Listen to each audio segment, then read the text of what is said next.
We're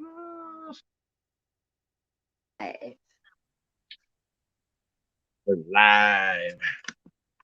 Me and Jennifer Tochi flying the plane tonight. That's not cool. what I want to do. Hold on. You froze me, you snurd.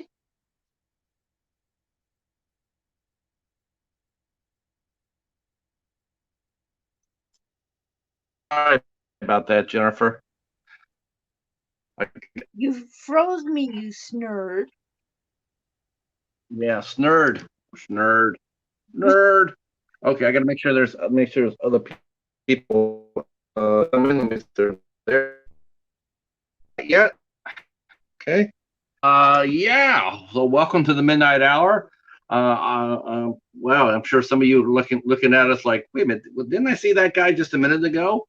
And you did. We just finished our ISC Midnight Nights show. We looked at the Devil's Candy.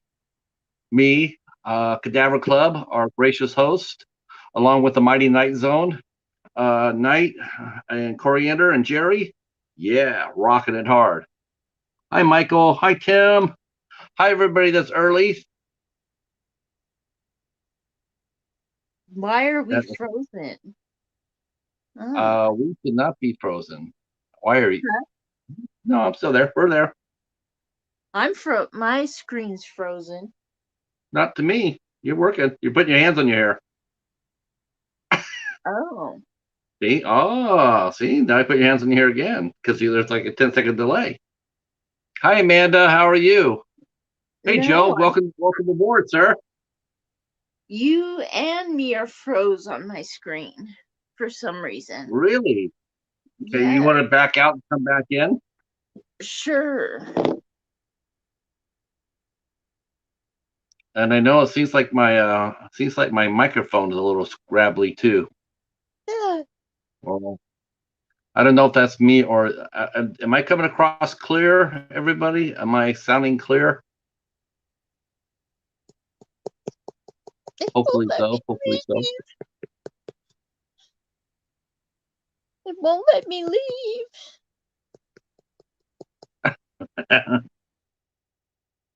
Okay. Brene is having a little bit. Our Fairydust is having a little bit of here we go, but she's working on it. Let's everybody send her a McGruber. I love that. McGruber. All right. Here I am. Flying the ship solo for a minute. Our friend Hobbs is not feeling feeling underneath the weather, so he will be here in chat only, in spirit only. We do have special guests for tonight.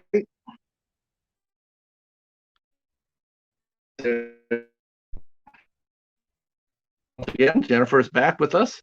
We do have special guests coming tonight. We have Fairydust will be here. She'll be here along with Splash with Ariel, and she will be coming up too. Momentarily. Okay, now are you? Yeah, you sound 100% better, Jennifer. All right. Too. Yay! So yeah, we just watched. We just did our Sunday show, our last Sunday of every month. We do the ISC Midnight Nights. We pick a ISC movie that we want to talk about. We watch it, and then we break it on down because nobody else is doing it. Nobody else is doing what we're doing. So that's what we're doing, and we really enjoyed this one, the Devil's Candy. Strong film, really strong. And one was really different, really. A lot of star power in it. Excellently written and directed by Sean Byrne, who also did a movie called The Loved Ones. Hi, Larry. Hi, Mr. Bones. Wow, we're getting a nice early following here. As always, please feel free to share us out to your friends and family. That would be awesome as well. So we can crank this up and get a nice, respectable, nice, respectable loudness. The roof The roof. The roof is on No, fire. no. I'm not gonna hurt him. Just maybe scare him a little bit. Right now we're gonna keep this party rate to nice, respectable loudness. That's how you keep it when you do this with your hands and you say the roof, the roof is on fire to spark everybody up at a party. You want to finish out? You want to finish out with how that goes, though, Jennifer? You just keep saying that the roof. Oh, I thought it was like the fire. roof. The roof is on fire. We don't need no water. How did it go? Oh, I only know the roof part. Oh, I guess I left parties too early. Yes, I think you left parties just a little too early. Just a slight bit. So how goes your week, Jennifer? Do you have fun? I heard there was some. I heard there was some partying going on in Butte, Montana. There was some partying going on. And yeah, you're a concert going young lady. You and your son are going out to different concerts. I'm jealous actually. Who did you go see this week? Black Hawk and Levi Bloom. Nice. Yeah. Now, was that I meant to ask you before? Was that actually in your town or was that in another town? Was that like in Missoula or Kalispell or what? This one was in Butte. Okay. Yeah. Hey, Vincent, how are you, sir? Oh, welcome aboard, Stubbs. Awesome. Thank you so much for inviting folks, Larry. Appreciate that so much. So as you can see by our banner here, we are going to be talking John Hughes movies today. That's right. We're getting away from the horror a little bit. I know. Trust me, there will be plenty of horror soon. After all, the Spooktacular 2021 is coming. So, but we decided to take a slight detour, and we thought we'd talk about some John Hughes movies because I love John Hughes. Who doesn't love John Hughes? I mean, everybody, even horror fans, even diehard extreme horror fans like Rick, he loves John Hughes. Yeah, so I think you guys all will enjoy it. We're gonna wait for our guests to get here. Hopefully, they'll be here. One's having slight internet problems, and one is probably on her way in. And then we will get this party going. But until then, we'll just talk a little lightly here. For those who are just coming in and wondering where Hobbs is at, Hobbs is not feeling he's feeling underneath the weather. So he's with us. He's watching the show, but he's just not feeling too good. So he did say that he didn't think it was COVID. So that's good. I hope that's the case. Yeah. Now you already got your vaccinations all right. You and your son, right, Jennifer? Or are you able to get them because of your condition? We both got them. Okay. Yeah, because I know you mentioned before you have epilepsy, and I was wondering how do they treat that differently? Did you have to take a different medicine? Were you monitored or? No. They just said she's tough, she's rough, tough, has the stuff. Give her a shot, get her a shot, and get her out of here. All right. So yeah, but I've been hearing a lot of I guess Louisiana's getting rocked this by that hurricane. We got thunderstorms today. Big thunderstorms. Oh. Yeah, poor Pumpkin King is right. I think he needs a few more seeds. It's either that or he just wanted to take a night off to plan more spectacular goodness, which is what I'm going to go with because everybody knows that October equals Josh. Hobbs Horror is October. Yes, it is. Yeah, there's this. In fact, Hobbs will be hosting the midnight hour every Sunday in October. Every Sunday. Because it's a spectacular. I'm just sitting in the back seat. Wherever he wants to take us, we're going. I will be going out tomorrow, and I will be looking for 4 different masks because we're supposed to be wearing costumes every Sunday. So I'll be looking for 4 different masks. I'm tempted just to have the Cheetah sit right here for 4 weeks in a row and say it's me. Hide behind your kitty. Yeah, I'm just gonna put him right here. Put him like just put treats in front of him so he eats treats, and then he'd eat. You know, if you want your cat to do something, he's not going to do it. Yeah, very much like people. If you ever notice that, see, that's the thing. See, that's the difference between dogs versus cats. This is the endless debate about cats. Why cats are better than dogs. See, you want your dog. You call your dog. Your dog comes over, and you tell your dog to sit. And your dog will sit. Roll over and play dead. Your dog will roll over and play dead. Right? Stop your barking. The dog will stop barking. Now, if I told you, come here, Jennifer, come here. If I went, come here, Jennifer.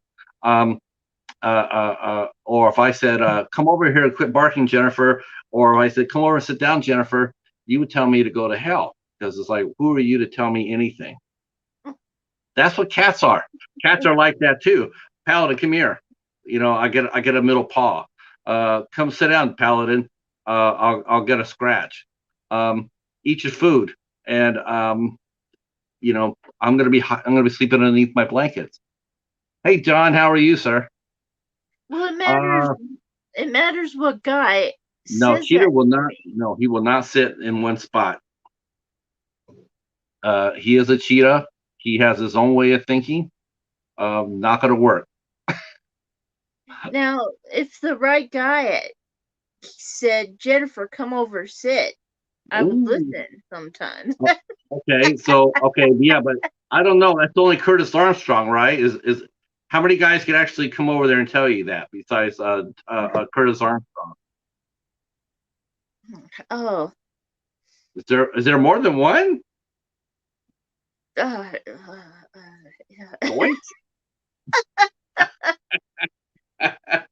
I've been watching a lot of John Hughes movies. Come on. I guess so. I guess we're gonna find out. Vader.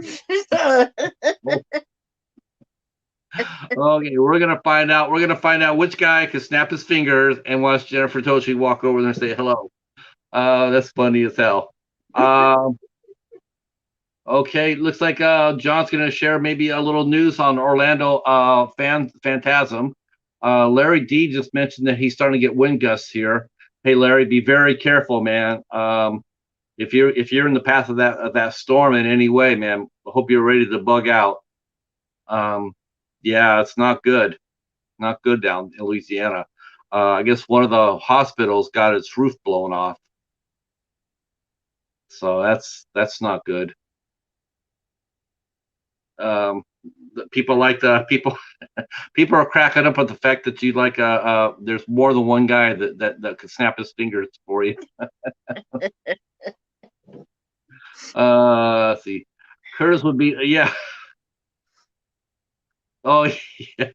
Curtis would be like, hey Jennifer, hey, check this out, baby, and then cut a really loud burp. Then I'd come running. Oh. Do it again. Oh my God, I'm retiring. It's getting out of control. We didn't even mention the I guess I could mention this now. So like I was mentioning a couple minutes ago, we're doing the IFC movies, and so what we've done is like we're going rotating from host to host. So whoever hosts that in that month gets to pick the movie. So like Ben picked The Devil's Candy, Nightwatch picked A Dark Song, I picked The Devil's Doorway, and so Coriander, she decided to pick the one movie that everybody should have known what we're going to be watching. The fact that we actually made it to the 4th show is actually rather amazing. But we're going to watch the Human Centipede next month. Oh, cool! September 26th. I believe it'll be on Night Watch's channel. 8 o'clock on September 26th. we will be talking about the human centipede. Let's see. Wow. Cool. Yeah, man, we're really looking forward to that. John Doomsday's Crypt in the chat. He is actually going to be going to a second convention, Orlando Phantasm, and as an added bonus, he's agreed to shoot some film for us, and shoot like a little diary. He's going to actually keep track of his adventures down there and post them on his channel, and we're all going to share them out. It'd be the first time that I know that any one of us in the community has actually gone to a convention, a full convention. Here in the midnight hour, it'll be the first time that someone will have like talked about the convention from the vendor's point of view. I know that Rick posted pictures on his Instagram of his first convention. Him and his wife did for Underground Sub Rosa, and that Morbid Heart Designs. Angela, she also posts pictures of her shows whenever she's at a convention in Washington. She posts those on her Instagram as well. Really cool stuff. It's really cool to see the other side of the fence. We're always going as customers, as fans, but it's sort of neat to be able to come back and see how it is from the vendor's point of view. It's sort of fun, to get there early. You got to set up, what you're hoping for. If you're gonna get set, are you gonna get, is your table gonna be next to a big guest star? I mean, that will help your business, right? Yeah. So we're looking forward to this. Larry's in Ohio. Okay, so you and we're starting to get we got thunderstorms too, Larry, for sure. Right now it's clear. It's 73 and it's clear. Hey Phil, how are you, sir? All right. The big news I noticed that this week, there's two big things I noticed in the community as far as films go. One is the Spider-Man trailer. Right. Okay. Yeah, I don't know how Facebook works yet. I have not done a live stream off of Facebook. I know that in order to do that, they want you to everybody that's, I guess, signs on to watch your videos has to sign off on it, something like that. I just not doing that. Kind of mean. Yeah, I don't get that, because it says, like we could actually be broadcasting both here and Facebook. But then again, also one of the things I don't like about Facebook, though, too, is that Facebook has an immense amount of more trolls. So I'm not really in a hurry to go to Facebook. Yeah. I'm not sure if our moderators here, I'm not sure if they're moderators on Facebook. If it is, that'd be great. But if not, it would be a pain in the ass. Mm-hmm. Yeah, please do, John. Please do. Yeah. So the two events that I saw, the two big events that I noticed this week was definitely the Spider-Man trailer, No Way Home. I thought I saw that was a big event, and I saw the trailer, and I have to admit, the trailer looked outstanding. It looks very, very good. And I guess it's translating to early sales. I heard that the Spider-Man movie is actually outselling pre-event selling is actually outselling Avengers Endgame. So that's a lot of money. That's a lot of money. Let's see, and then the other one is right there for sure. Yeah, yes.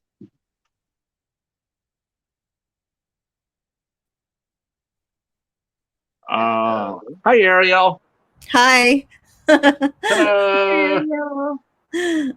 Hi, everybody. You're just in time to say Candyman 5 times. You're just in time to say Candyman 5 times. Oh, I know it's doing pretty good at the box office. Heard that today. I was just commenting that it's already made its production budget. It was made for $25 million, and the box office was like 28 million, and and that's not even in domestic markets yet. Wow. I mean, international markets yet. So I think that definitely think it's gonna be a big hit for another big hit for Jordan Peele. Yeah, it's doing pretty well. It already surpassed is it The Nice Guy with Ryan Reynolds? Oh, good. Yeah, so Candyman surpassed that. So all Nice Guys is just Ryan Reynolds. Just Ryan Reynolds being Ryan Reynolds. It's like, I loved that movie. I haven't seen it yet. I do want to see it though. But you have seen it. Did you watch Deadpool? Oh yeah, I seen Deadpool, of course. You saw Nice Guy. Did you see Blake Trinity? Yes, of course. You saw Nice Guy. I mean, am I wrong here? I mean, it's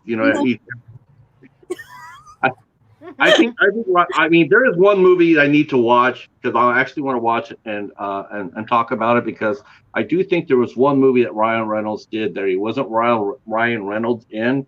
He actually did some acting for it. It's a really heavy movie, and it's a deeply sad movie too. It's called Barry. Oh, I haven't seen that one. That is, that's a messed up movie. That is a messed up movie. But he's really good in it. He's not doing his Ryan Reynolds, Look, I'm Deadpool, even though I'm stuck at doing Blade. So Hobbs is not going to be here tonight. Fairydust is having some internet issues, so we're going to give her a couple minutes to get over here. Okay. So we're just kicking it. We're not doing. Oh, I do got some mail I can show. Yeah, okay. I can do that. I'm going to do that now because it's fun. Okay. Hi, Larry.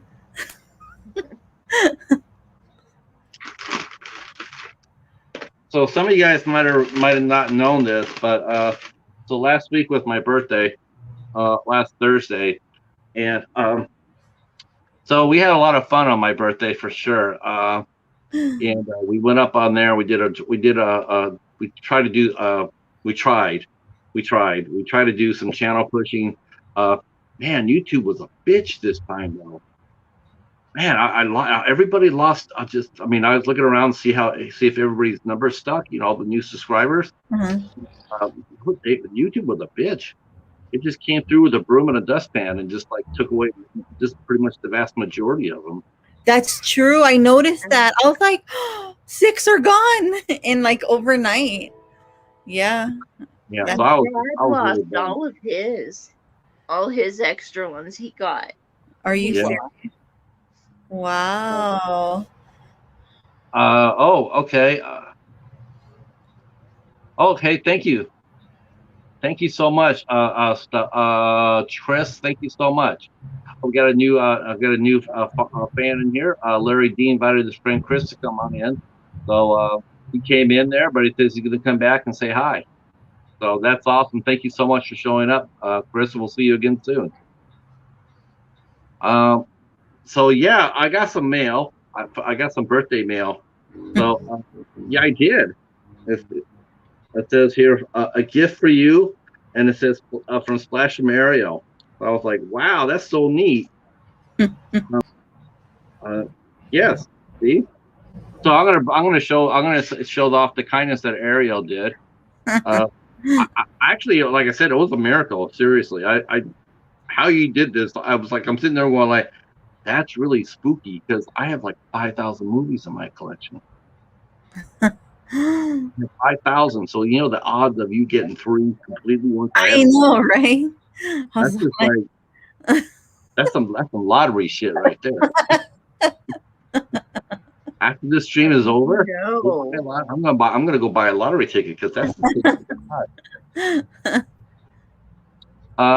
Well, thank you so much for inviting him, and then after the stream is over and we go up and everything else, if people want to go ahead and put in Stubbs Aquatics at Lake Karsha, maybe you guys can go over there and give Chris a connection. That'll be awesome.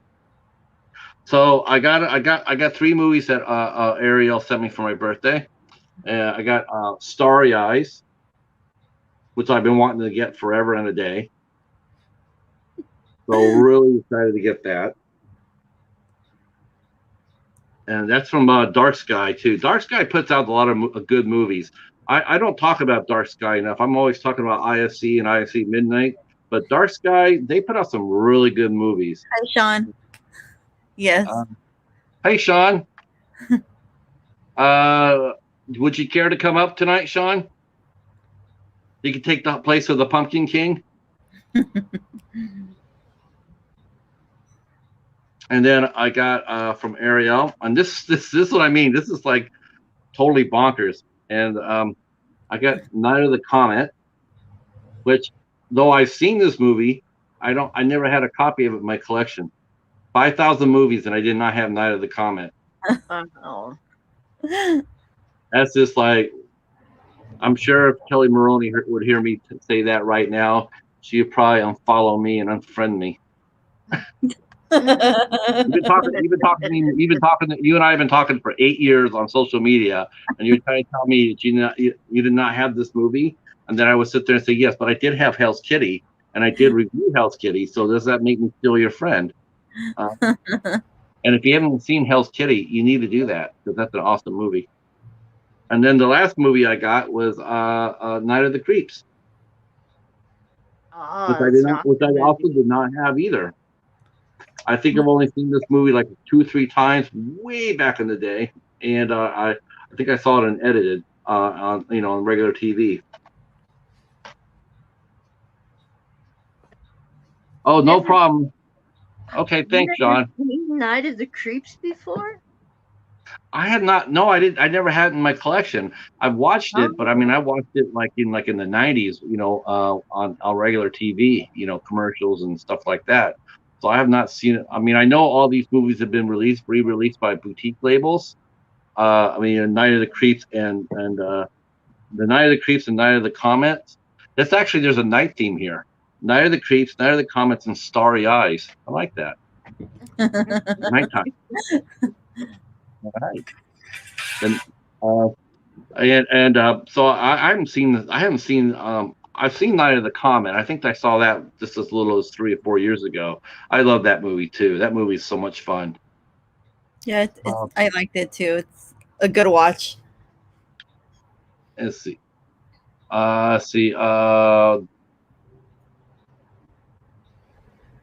Okay, Mr. Bones is sitting there saying,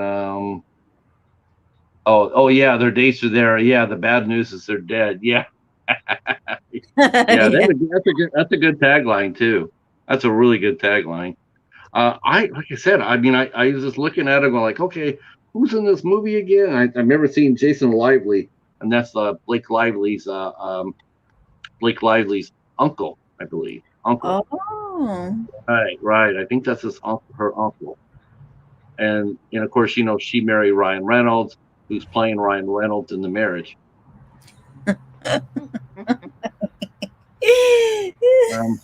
Jennifer is about to tell us like the 10 guys that could if they snap their fingers that she will go over and say hi to.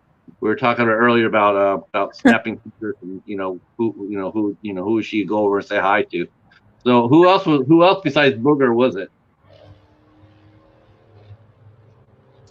Well, there'd definitely be a Bobcat Goldthwait in there. Okay, Bobcat, yeah. Yeah. The actor who played Long Duck Dong in 16 Candles. Okay. Would definitely be somebody. We're just surprised. We're surprised that there's more than one. That's what it is. we just thought it was Curtis Armstrong. Yes, I need to get Shopping Mall too. Definitely. That's a good one. That is. You know what? Don't you have to watch these movies like this? I mean, this is just me. But when you watch a good movie like Shopping Mall or Night of the Comet, or doesn't it make you pissed off that an actress like Kelly Maroney It's just why didn't she work more? I mean, she's obviously supremely talented. So why is she not working more? I mean, now, even today, why isn't she working more? She still has it. She still looks great for her age. She's still got awesome talent. She's still funny. She still can tell a good joke. Just really irritates me as a fan. Is this somebody, if she snapped her fingers, you'd come and sit by her? No, man, I'm married. I'm married. There's only one girl that I would actually like I only got like a hall pass, and I just mean like a hall pass in the lightest sense of the term. The only woman that I could have a crush on, my wife she actually thought it was really funny. It's really cute actually, because I've had a crush on her since 1997. And she said that's fine because she had a crush too. She had her celebrity crush was a skier named Alberto Tomba. He was an Italian Olympian. Mm-hmm. And I told her, I only have one celebrity crush. And she goes, well, who is it? And I said, it's Dina Meyer. And yeah, I still do. I still have a mad crush for Dina Meyer.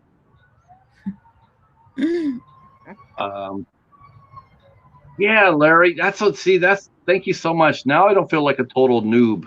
Because I did. I felt like a total. I'm like, that's what I mean. I was like, how did you know I didn't have these? Because honestly, if I was going out to buy movies for anybody, I would probably just go to ISC movies because I know a lot of you guys don't have any ISC movies, and so I could actually do that. I could actually do that and surprise you. But a movie like this for a horror fan, like I would have never gotten any of these 3 movies for you, Ariel. I would have said if I had to buy 3 movies for Ariel, these 3 wouldn't have come up because I would have already thought that Ariel would already had them, or Jennifer would have had them, or Hobbs would have had them. I just would assume that because they're staples. It's like for a horror film, you think of like the Friday the 13th and the Nightmare on Elm Street and the Exorcist and the Halloween and you think Terminator and you immediately think everybody's got those movies. That's true. I mean, buying movies for somebody like I mean, I wonder if when you guys tell people like for your birthday, what do you want for your birthday, Ariel, or what do you want for your birthday, Jennifer, and you sit there and say movies. I wonder if the people who are in your family are going like, oh shit, like, what do I get to the person who has everything? How do I? But see, that's a different. Oh, go ahead, Jennifer. Go ahead. My mom just takes out her phone and says, "Tell me what shirt you want." Oh yeah. Well, for me, it's different because I got complimented by my good friend Stephanie. Like once I get to know a person and I feel their vibe, and I like the person, I get the sense of what they like and stuff, and I pay close attention to detail, believe it or not, and then that's how I know more or less what they're into, what they like. And then so when a birthday comes around, I never ask, what do you want for your birthday? I just say, I want to send you something. So when they open it, it's like a big surprise because it's something that you wouldn't expect. I wasn't expecting any of this. I was totally, I was totally surprised. I said, I was like not expecting it at all, and the 3 are just like amazing. I was just super glad you didn't. I mean, you do know me because a lot of people, they probably just would have tweaked my ass. They probably would have sent me some A24 films just to watch me like implode like on Scanners, like the guy his head exploded. That probably would have happened to me. But no, this was amazing. I was just like totally grateful and thankful. Let's see in the chat they're commenting about Barbara Crampton is still working. Yes. I saw that Jacob's wife. I almost got that. When I got Hunter x Hunter. I was so tempted to, but I thought maybe I'd get that at the library. And then she's in Chopping Mall. Let's see. Mr. Bone says you have 2 out of the 3. I don't know what Starry Eyes is. Yeah, Dark Sky puts out some amazing movies. If you guys type up the, I don't know, we might be able to do that here. Maybe I can find their website here. You guys should actually. I'm surprised they don't have sales, honestly, because those guys are. They have some amazing. They have some amazing movies. Fairydust is saying, okay, how do I come up? Oh, go to your Facebook. Go to your Facebook, and I put the link inside your Facebook page, inside the messenger. Let's see if I can find Dark Skies. Oh, I want to find the website, not that. I saw the movie. Dark Skies Films. Oh, well, I'll find it here. What the hell? Oh, that's why I did. I spelled it wrong. Well, that will do it for you. If you don't spell it right. All right. So this is a company who I really want to get more of, because, like I said, they bring the noise. They have some really good movies on here. Very much like in the sense of ISC Midnight, and A24 as well. Let's see. There's a link to Dark Sky. So once you guys, I'm sure some of you guys, once you see the title, once you see some of the titles to there, you're gonna instantly go like, oh hell yeah, I've seen some of these movies out on the shelves or in the wild or whatnot. I don't know when they ever done a sale. Like I said, I have never seen anybody in the community ever post up that Dark Skies does a sale. So, but if they do, I would probably pay that a visit. Is there a studio or a label that you like, Ariel, that you like? If you see a movie on it, you'll tend to get it. Well, so far it's only been Arrow from Arrow. That's about it. I haven't really done my research on other labels, but so far it's just been Arrow, and my first experience with Arrow was horrible. Oh, oh no! I got the Donnie Darko. So you know how they're having issues with I think of the theatrical cut. So they sent me a replacement. I actually bought one for myself and one for my brother-in-law, and mine worked and his didn't. So we had to get a replacement disc for it. So it was like a big mess. It was a headache. Yeah. Did they fix it though for you? What was that? Did they fix it for you though? At least they did it. It was like a lot of people were having issues. It wasn't just me. So they did a lot of replacement discs for a lot of people. Yeah. Okay. Yeah, I know that happened with Screen Factory with their release of the Friday the 13th last year. They, a lot of people bought that set, and then they shipped it out, and there were a lot of quality control issues. Mm-hmm. They set up a different website where if you sent in your disc and let them know about it, they sent you out replacement discs. Okay. I got my copy.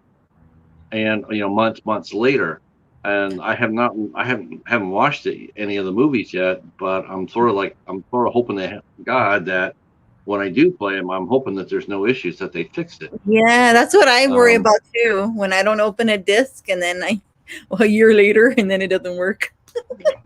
Yeah, because it's like we're toast now. We're toast. Yeah. I have faith. I have faith. Hey, Christopher, how are you, sir? Yeah. Hey, Chris.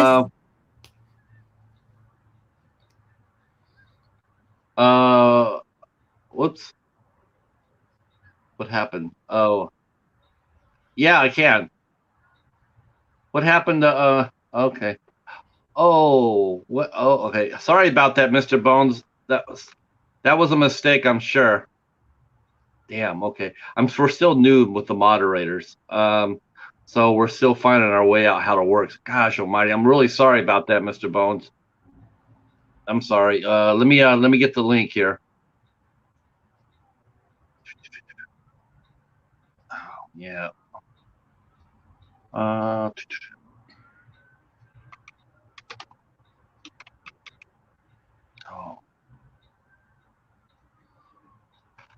All right.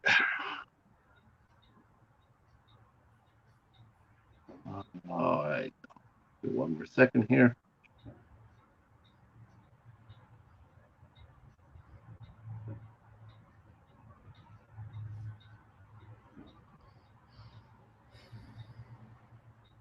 And companies, I don't really go for certain companies. I just go by movie about what I get.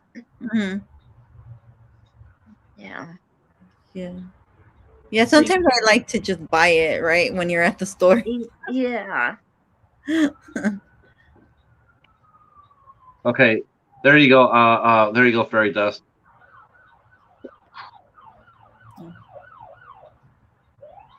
What? Oh my gosh. How do I undo that? I gotta bring back Bones.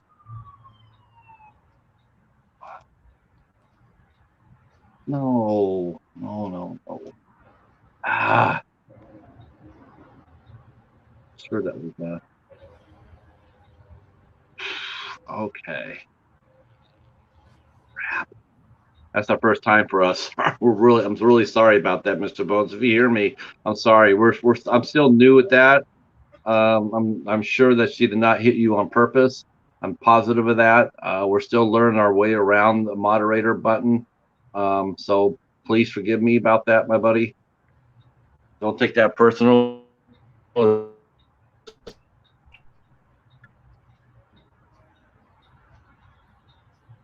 There she is.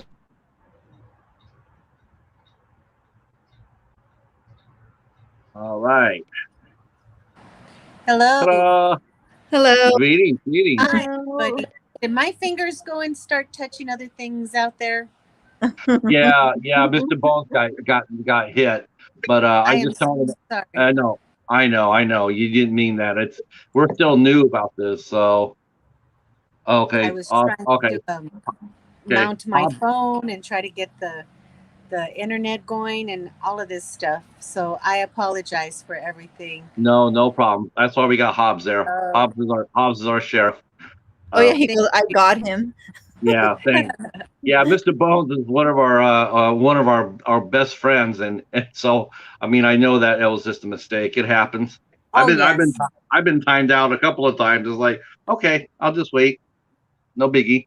But welcome aboard. So welcome aboard to John Hughes night. Yay! All right. We were just talking about finding movies, favorite different movies from different studios and boutique labels and whatnot. Are you a big movie fan yourself, Fairydust? Yes, I used to love watching movies a lot, and for the past maybe 3-4 years, I haven't been totally watching movies. But I'm trying to remember all my 80s movies of John Hughes. Yeah, John Hughes is. I'm glad we're doing this. I think I surprised Hobbs when I said, because what we do is we will talk about what we want to do for the upcoming show.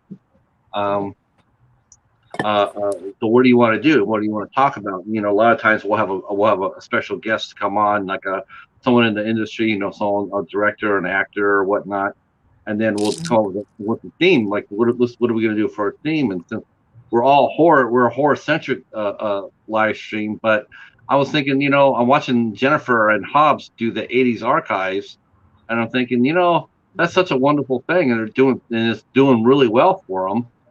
And that I just wanted to talk about John Hughes. So I said, why don't we do John Hughes night? Why don't we talk about that? We could each do our 10 favorite John Hughes movies and talk about it a little bit, because no list is going to be the same. And luckily for me, they didn't laugh me out of the office. I was pretty grateful about that. I was excited about it. Yeah, actually, Hobbs was pretty excited about it. Yeah. And so I was pretty happy about it. And we're like, okay, I hope our friends who come over here expecting us to talk about blood and gore I hope they're down with the fact that we're going to be talking about comedy and laughs and maybe some tears. You know, there might be, there may be some tears. Yeah, Who doesn't love the 80s? Yeah, the 80s. Yeah, the 80s. Might be a little anger from me at some point. Yeah, unlike some people who I won't mention out in the chat, like we all can't be stuck in 1978 in Haddonfield. Right.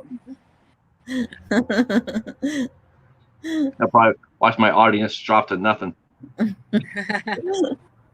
No, we love horror movies. We love the horror, we love those horror movies. If I felt really funny because I was sitting there going like, I'm talking about a movie we talked about earlier called The Devil's Candy, and it's a horror film, and every stretch of the imagination, it's a horror film. Mm-hmm. And then an hour later, and we're back here and we're doing John Hughes. So it's just like pretty fun. But night and day. But I thought we start get going. I mean, we've been here. We've been doing this for about an hour or so, almost an hour. I thought we would get this party started and talk about a little John Hughes. So I thought we could do what we could do is we could do our top 10. We'll go Jennifer, then Ariel, and then Fairydust, and then myself. And you can name your movie. Go from 10 up, and then tell us why you like your movie, what makes it special, what makes it on your list, and then we'll each get a chance to chip in a little bit, and then we'll move on to the next person. And I'll keep hi Bree, and then we'll just keep going around in a round table. Okay. So we'll just keep up with the chat too. I'll keep with Hobbs is there in the chat with us, so he'll keep things popping there too. So Jennifer, I guess you're going to be up first. Okay. As it should be. My number 10 is my favorite one of the National Lampoon's Vacation movies, European Vacation. That was that the last one they did? No, it was the second one they did when they win the Pig in the Poke contest and get a big European vacation. I'm trying to remember that one. That one still had I think Robin Lively was in it. Wasn't Robin Lively the original daughter? Oh, I don't want to say that. That's the one where they get robbed, right? I think they get that. Yeah, they do. They have a different daughter and a different son in this one. Yeah. I remember that. I want to say that why do I want to say that one had Blake Lively? I think it's her mom that was in it. No, the boy who plays the boy is Jason Lively. Okay, so that's the same one from Creeps. Okay, so it's her uncle. Wow. Okay. Man, this is some Kevin. Okay, so European Vacation. That one had Randy Quaid in it too, right? No, Randy, because we were talking about Randy Quaid earlier. I have not seen European Vacation in forever. I do remember. It's funny. Poor Eric Idle getting hit by them all the time as he goes from European place to European place. Yeah, that's pretty. That's a really funny series. Yeah, I need to go back and revisit that. I really do. That was a fun series. Yeah. Have you guys both seen it, Ariel and on Fairydust? The Euro Vacation one? Yeah. Yes, I've seen it a while ago, like a while back. I haven't seen it recently though. Is it Me me? neither. I haven't seen it recent, but I do like Vegas Vacation.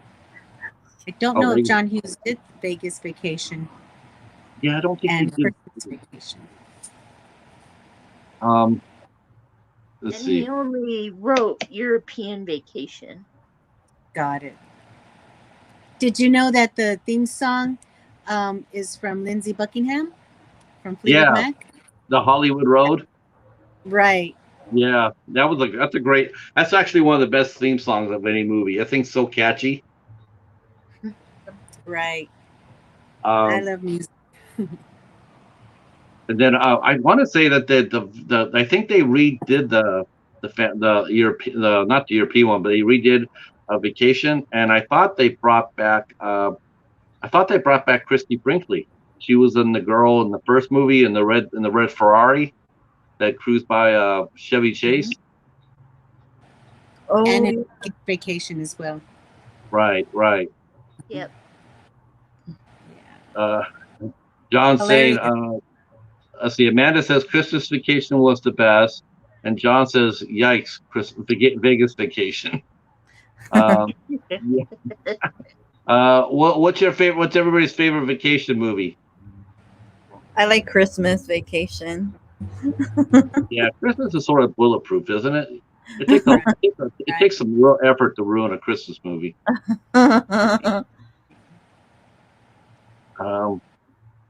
Yeah, I have to go back and revisit that. I have the first two, but I just have to find them on my mess. Yeah, my favorite part of that movie is when their camera gets stolen and the car had taken his wife doing a little dance for the camera and then them having a little woohoo. And their camera gets stolen and she becomes a porno queen in Europe. Oh yeah. Now I remember. Yes. Yeah. I totally remember.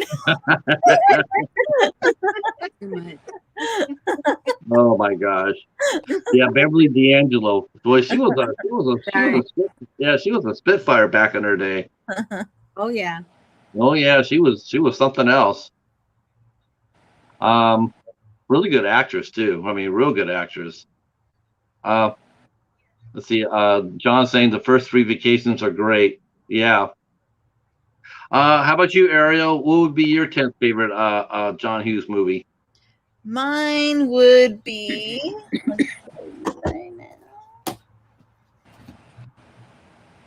It would be Uncle Buck, and this is still sealed because I don't want to open it because it's running for it's getting expensive. Really? Yeah.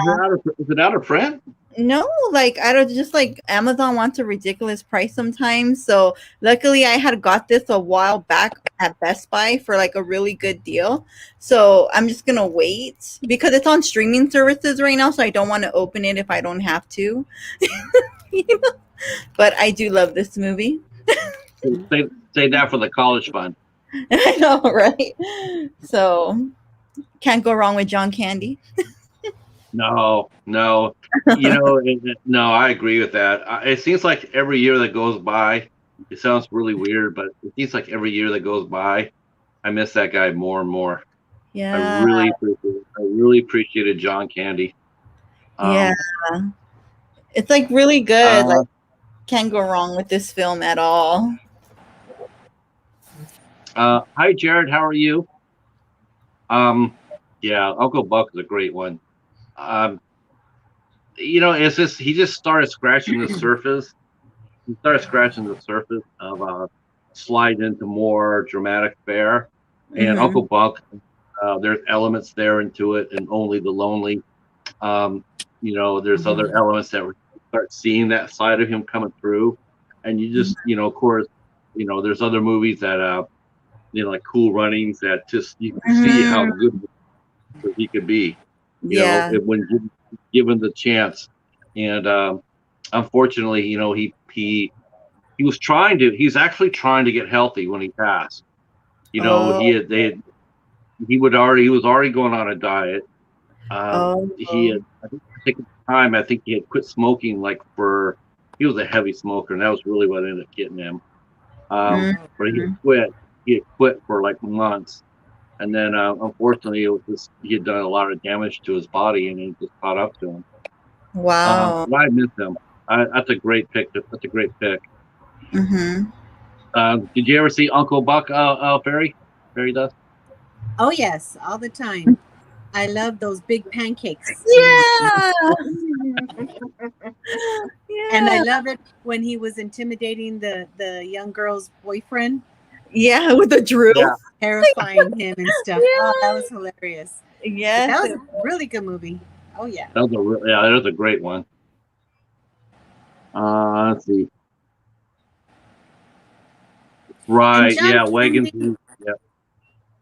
And John Candy, where was he? I think in Home Alone. Did a little cameo there. Oh yes, in the great. band.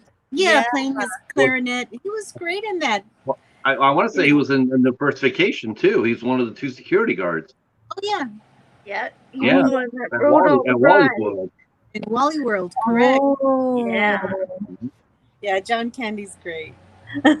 And you see, John Hughes uses the same actors throughout various movies. Yes. Which is great. It just familiarizes you, and you know you're going to enjoy the movie when you see That's true. Absolutely. Yeah, he was very much a stock company kind of guy, wasn't he? Mm-hmm. Yeah, he knew his people. Yeah. I guess that's important for a filmmaker to have that trust. You know, he is going to make a movie. He wants to be able to trust the people that are in it. So, and Randy Quaid, yeah, he's a knockout. Man, it's Randy Quaid, and we were just talking about that last week, and we were just talking about how I was talking to internet. It's Eric here, and we were talking about Randy Quaid and how absolutely phenomenal he was, and and he just fell off the rails. I mean, he drove the train right off of it. I don't know what happened. Don't know if it was a mental issue. Don't know if it was a self-harm or medical, self-medication or what. But I mean, he just started coming back, started ranting off all that weird stuff, and he went off the rails. And as far as I know, he hasn't come back yet. Oh, wow. Miss him too. Yeah, Stripes, John Candy, Stripes. There's a lot of great performances by John Candy for sure. But Armed and Dangerous. Armed and Dangerous. Yep. Baseballs. Stripes is a classic. Volunteers. That was the first movie that Tom Hanks did. The Great How about you, Fairydust? You got. Well, you got a number 10 for us, Fairydust? Because of my age, I always go back, and my best friend too. We always go back to 16 Candles. Yeah. The Geek does it for me, and also John Hughes uses John Cusack and Joan Cusack, brother and sister actors, in the movie. It's just hilarious, their characters. But I enjoy that movie a lot. There's a story plot with each character: the grandparents, the Asian exchange student, Lung Duck Dung or something like that. And that movie, it just rocks for me. And every time it goes on, when we were always watching TV, and it's going to go on. Oh, you're going to watch it? Of course. And just go back to it, and it just brings back memories from the 80s, because we were young teenagers, young adults in the 80s, my friend and I. So those movies, they're good memories for us. Agreed. I can see that. Absolutely.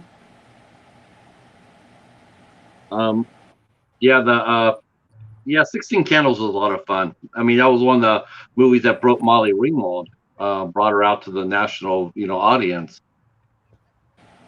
in movies, right? Because she was pretty well. She was, beginning in the facts of life, and she just made herself. Well, John Hughes, I guess, made her a star with his movies. That she kept, 16 Candles, Pretty in Pink, some other ones. I can't remember the titles too well, but I know I've seen them. Club. The Breakfast Club. Oh, absolutely. Oh my gosh. We'll talk about that one after. Well, that's funny you mentioned that because for my number 10, that's my number 10 is The Breakfast Club. That would be yeah. I mean, I remember high school. Even though I'm older than dirt, I still remember high school and the cliques. The cliques and the social circles and everything else. And I thought The Breakfast Club pretty much got it right. For the most part, they pretty much got it right. He had the pulse of the. He had the pulse on the finger on the pulse of it, and each character was pretty much a perfect archetype of what we saw in high school. I thought it was really well done. I think that if they did it today, it would probably have to be a little bit more to really get the real feel of it. Would have to be a little bit more diverse. Ali Sheedy rocked. Ali Sheedy rocked on that one. I enjoyed her character. I like those characters in movies. They just go ballistically insane and psycho and stuff. And when they can rock it, like Kathy Bates, when they can rock something like that, it's pretty good. Yeah, Kathy Bates is. Yeah, that's a good analogy right there. I was Allison in high school, man. I was at Ali Sheedy. Yeah.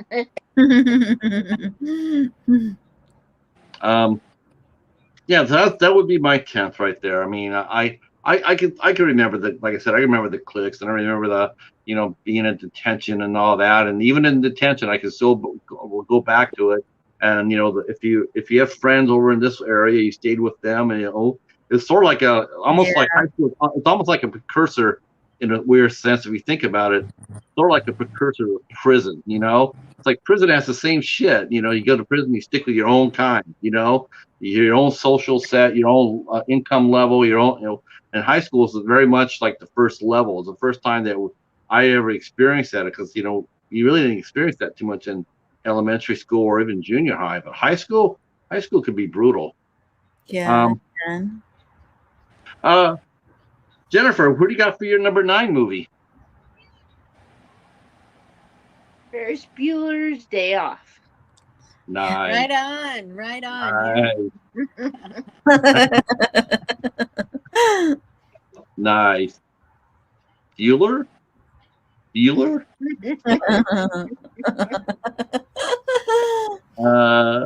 They're so much fun for that movie. What makes it so much fun for you, Jennifer? Just like his parents constantly going back and forth thinking he's faking and checking on him, and him trying to get Cameron out into the world.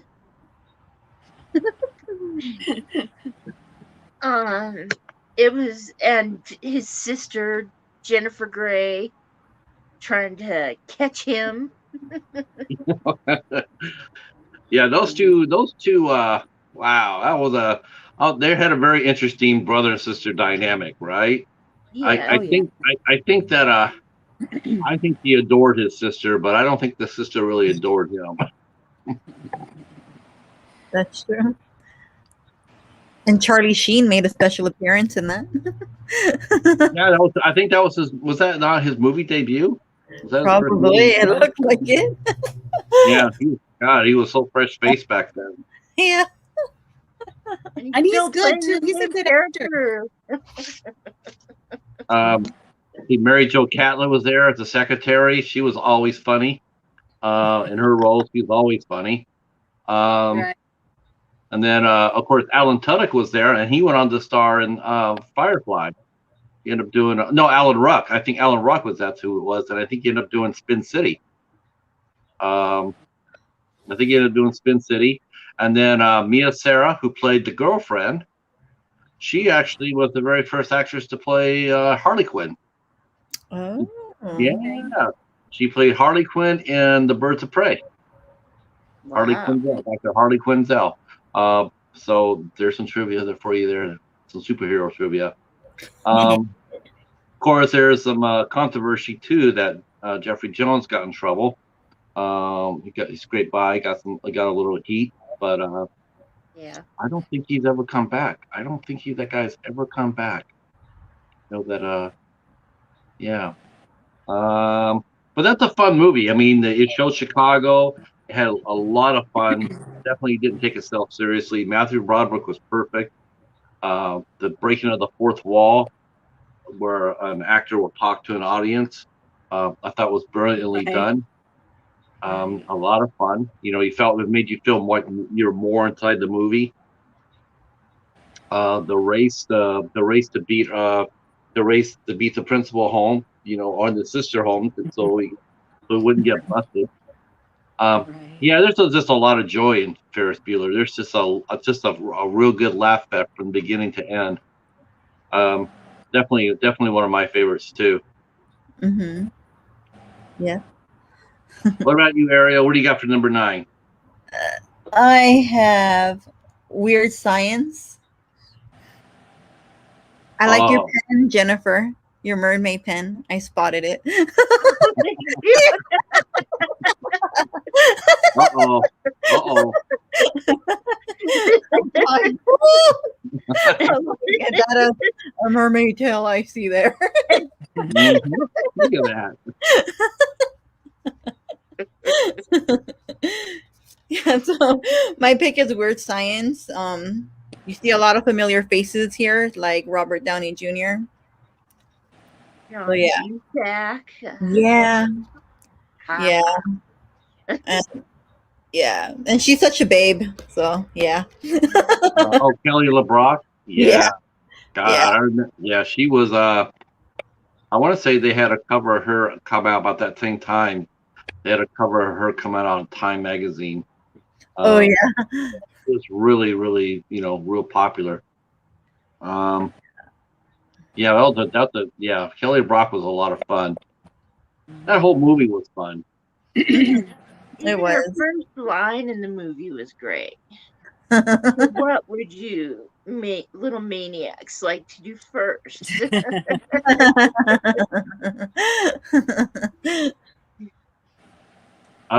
There's even a couple of horror icons that made guest appearances, cameo appearances. One of them was Michael Berryman from The Hills Have Eyes. Oh yeah. Remember that during the panic biker? Yeah, who crashes the party, right? Yeah. Right. And then at the end of it, after they all scare him out of the house, he goes, "Call me." He gives them a card and says, "Call me." He's the one that says, I wouldn't want to lose my teaching job.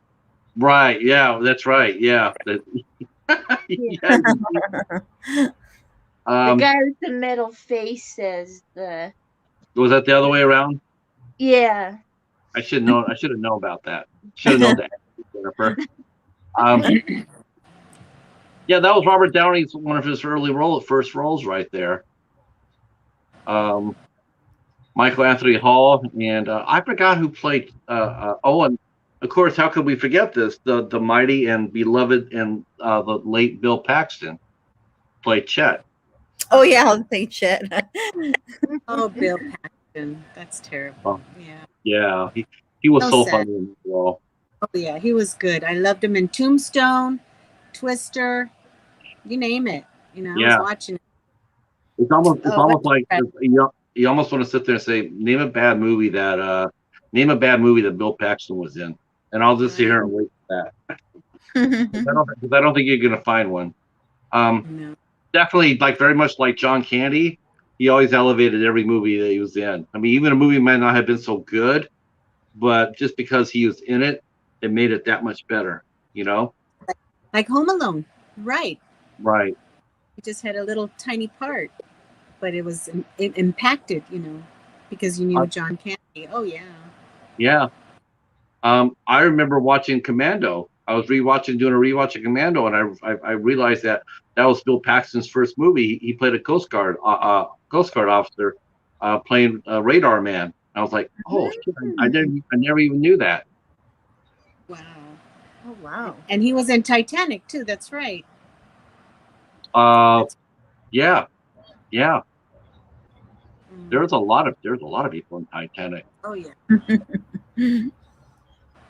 Besides Kathy Bates. Right. Hey Chadwick, how are you? Yeah, no problem. Thanks for stopping by, man. Thanks for stopping by. I can't see the chat, but hello, goodbye, everybody. Well, now I'm curious. Now I'm curious to see what Fairydust has for her number 9. Well, I'm so sorry. I didn't even put it in order because 16 Candles was my number 1, John Candy, because I saw it so much. But Ferris Bueller, sure. What I liked about Ferris Bueller, a couple of things. Of course, the happening party and the parade where he's singing and making everybody just enjoy the parade. And also when they're trying to rewind or backtrack the odometer in that car, and then they just kick the jack and then there it goes. Oh, wow. That was pretty cool. But I remember those two episodes, those two scenes in the movie. So I'm just going to go with Ferris Bueller. No problem. Jared mentioned about Bill Paxton. He says Bill Paxton was in the Thunderbirds movie, which was a terrible movie, but I agreed he was a great actor. I think Thunderbirds was schizophrenic. I thought when the focus was just on the Tracy family, just Bill Paxton and his sons, I thought that movie was really good. It was really solid. I think the other elements about it, with Ben Kingsley playing the cloak or the whatever he played, the eye or something like that, and they're trying to market it to kids or whatever. Yeah, not so good. Yeah, but I will say this: Sophia Myles was actually absolutely breathless in that movie. Thank you very much, Lady Penelope. All right, for my number 9, I picked 16 Candles. I thought it was a cute movie. I haven't seen it for a while, but I do remember it. I do remember how, John Cryer, and of course Molly Ringwald. I'll be honest with you, I was always a little perplexed by her popularity. Maybe because I was, back then when I saw it, I just didn't get it. Because I remember seeing a lot of younger actresses that were like more, I don't know. Back then, that's how I always thought. I always thought that Hollywood always put the pretty faces on there. And it wasn't until I got older that I really appreciated what John Hughes did. And I appreciated Molly Ringwald for being a good actor. But I liked 16 Candles. I thought it was really well done. Did you say John Cryer? Well, no, was it John? Who was the boy? Who was the guy? Huh? Anthony Michael Hall, her boy interest? Yes. Jake Ryan, played by Michael Shuffling. No. Yeah, he was 16 Candles? Yeah. Right. I think you're thinking Pretty in Pink when he has was he John. Ducky? Yeah, that's Pretty in Pink. Okay. Well, there you go. Thank God for you, Jennifer. I'm going to stump you on purpose from now on. Everyone I'm going to do, I'm going to throw one tidbit wrong and see if you catch it. Oh, no. Don't you dare. I'll come at you with my mermaid pen. Watch out. What's your number 8, Jennifer? Now that she's having a baby. Aww. Yeah. With Kevin Bacon. Right. And That Elizabeth McGovern. poor guy. I love how he has like visions of himself when he's doing things.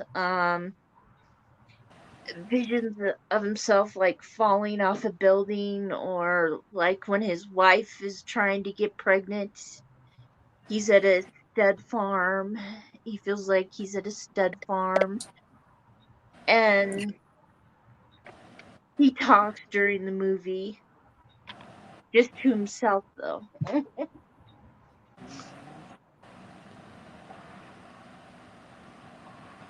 But when she's going through the pregnancy too, that's just cute.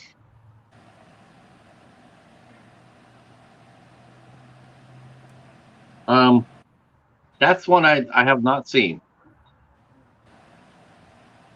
Yeah, I haven't seen that one either. But we do got some trivia here. We do got some trivia. Hobbs says here that Hobbs may have cried cried in the first watch of She's Having a Baby. So this is the first movie that our friend Hobbs Horror here has cried in front of.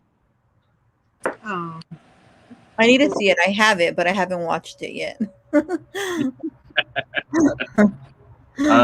Sean, Sean mentioned Screen Factory needs to get a hold of Near Dark.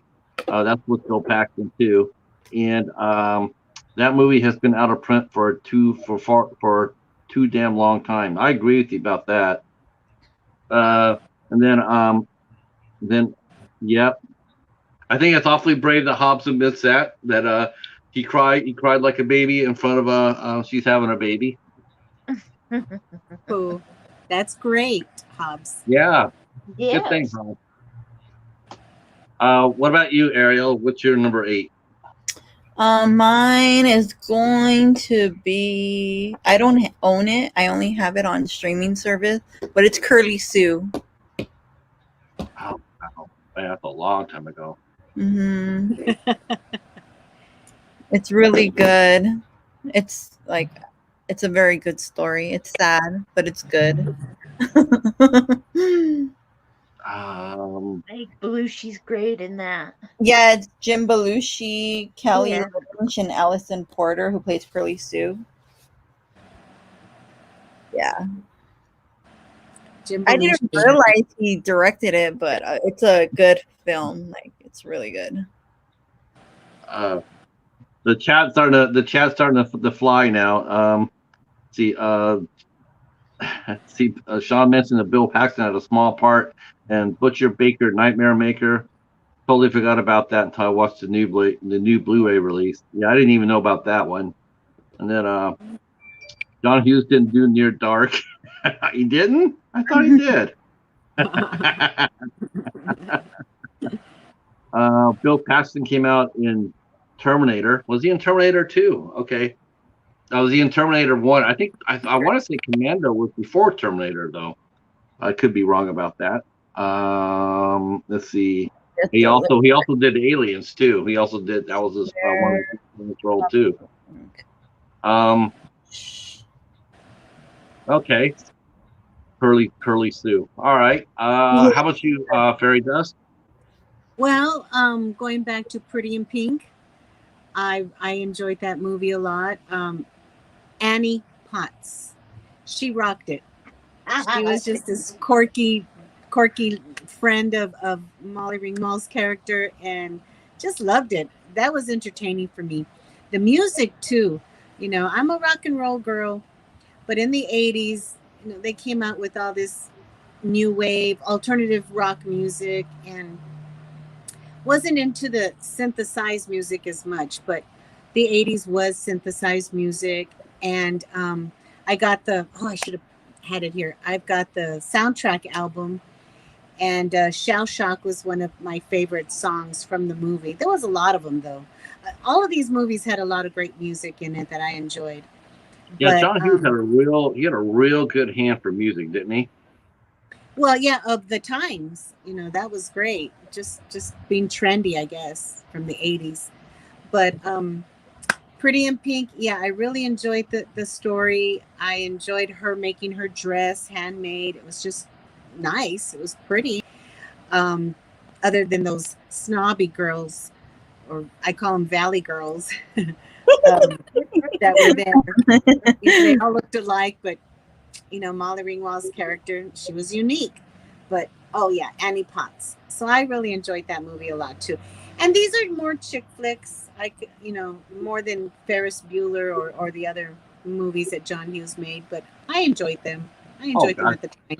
I see a lot of guys. I mean, even now you see a lot of guys. I mean, they can sit here and they can relate to that. I mean, I know a lot of my peers. They watched a John Hughes movie, because for one thing, a lot of times their girlfriends took them to them. It was like they might appear to be dragging their feet, but once they got in front of a theater, then like in some cases, some guys were crying.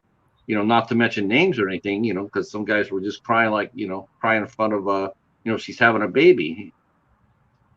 Right. It all depends on the movie and the characters, how they touch you in the storyline. But yeah, I really did enjoy it. And I enjoyed 16 Candles with the Geek. He was just too much. And what amazes me is Anthony Michael Hall, right? Mm-hmm. How he was so puny, and then in a couple of years when you saw him in Edward Scissorhands, he just bloomed up into a young man. Yeah. And it shocked me. I said, whoa, what happened here? But I enjoyed those actors, and just missing those days. I remember seeing Michael Anthony Hall in Weird Science. Seeing him in that, and then I'm like, wow, he's just a midget. And then I remember watching a preview, and he played a quarterback. I think it was Johnny, I don't know, Johnny something or another. He was like a hot shot high school quarterback, and boy, holy crap, he grew. Is that Johnny Be Good? No, I don't. Johnny know. Be Good, oh, yeah. Yeah. Like holy crow, okay. When they were taping The Breakfast Club, when they went back to redo some of the parts they missed, he had grown 6 inches in between the time. And so that was a little weird. Yeah. So he was a late bloomer, I guess. Yeah. Awesome stuff. Hobbs is now selling me out in the chat, saying that Pat has prize in tons of movies. So like, don't sell me out, Hobbs. There's a question for Fairydust. Sure. It says, "What is your favorite metal bands?" For Fairydust. Metal. Oh my goodness, metal. You know what? Out of all the music that I grew up and loved, metal was one of the lower ones, only because I was classic rock and punk rock, and got into the new wave and the new row and all of this stuff, in the 80s. But heavy metal, my goodness, God, they were so gorgeous, even though they looked like girls. I wouldn't consider Van Halen heavy metal. No, they're no. In the ninth grade, there were 3 of us that were supposed to marry Mr. Edward Van Halen, and we were fighting over that. But I love music. I can't pick a favorite. It just depends on the song. But Motley Crue, I love Tommy Lee's drums. I do enjoy that guy, what's his name, Sebastian Bach. Oh yeah, from Skid Row, right? Yeah, Skid Row. Oh, God, yeah, he's so gorgeous. There's quite a few. I don't want to. I mean, there's a list. Now you got Guns N' Roses. Oh my goodness. Oh yeah. Let's just say if groupie wasn't such a bad reputation, then I think I'd probably be a groupie. Step aside, I want to jam on the drums. Yeah. Music awesome. I grew up with. All of it. Hob wants to know, how about how about all of us answer which was our favorite metal band? Wow, metal band. Yeah. Oh, good God, that's so many. And I seen them. I went to the US Festival in San Bernardino in 1983. Me too. Yeah, it was so hot, It was. dehydrated, dying like this at 17. But once Van Halen came on in the nighttime, I puckered up. Yeah. Wow. Yeah. Oh yeah. And I was 17. I was 19. That was my first concert I went to. Did you really? Yeah. Awesome stuff. That was yeah. I didn't enjoy being there. Oh my gosh, it was so hot. That was Steve Wozniak put that together. Let's see. As far as my favorite metal band, I mean, like I said, there's a difference between rock and metal. I mean, it's just if I want to get something up to get my fur up and to get my day going, I'm gonna slide on some either 9 Inch Nails or Pantera. Only one Pantera record, Vulgar Display of Power. That's the only one that matters to me. Those are probably my two go-tos. As far as that goes, yeah. Here, I wasn't much for much. I mean, I liked rock music when I was in high school. You know, like you like your Cheap Trick and your Journey and your Boston. I mean, I grew up on all those. I mean, those are all good. They're all good. But I like the music that gets you going. You know, like get your blood pumping. You know, get a pit, you know, like Slayer or Testament or Death Angel, Morbid Angel, Black Flag, Rollins Band. Then if I need something to go to sleep to, there are bands that you can put onto that will put your ass to sleep really quick. Like Tool, like you put on Tool, you're done. You'll be sleeping within 5 minutes. Yeah. Yeah. And I like the Ramones and the Dead Kennedys, the Dickies. I can't remember the other ones, but I liked punk rock a lot too at that time as well. Yeah. Great, a lot of tons of great punk rock music. Saw Jello Biafra do some spoken word. Got him drunk one night. He came out to the show of mine, and I got him totally fucked up. But no, super nice guy. Jello, I love Jello. He was a really nice guy, really down to earth. But yeah, but I thought that the soundtracks to John Hughes movies, I think they're half the movie. I mean, because he had a really good sense. He had such a really good musical sense. I mean, you think of those movies, you think of all the great bands that were on there.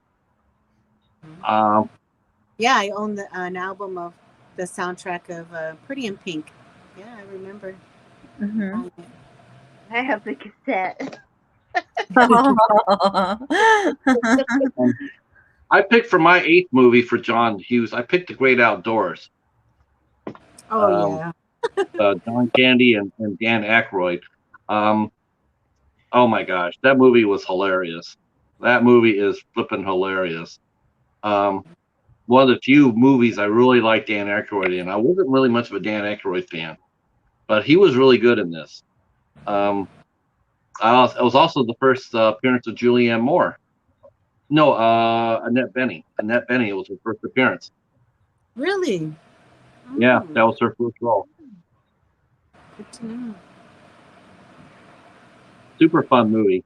A lot of fun. A lot of physical comedy, which I really liked a lot. John Candy and Dan Aykroyd were pretty good for physical comedy, so it was fun. Which they probably took from Saturday Night Live, their skits in Saturday Night Live. Right. Yeah, that they're exactly because Dan Aykroyd did the Blues Brothers. Yeah, it's another one. All right, Jennifer, who's your 7th? Weird Science. Yeah. Yay! Yeah.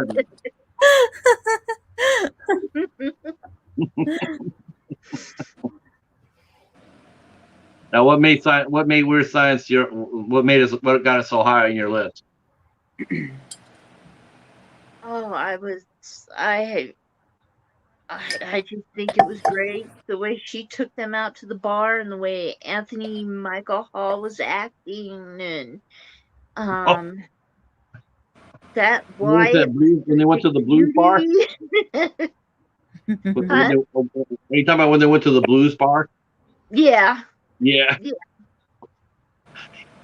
Oh my gosh, that was funny as hell. Yeah, and I really wanted to see Chip get elephant balls, but no, Lisa didn't do that for me. But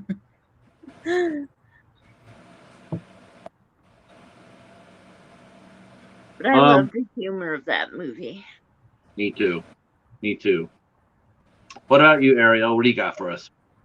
Let's see. I have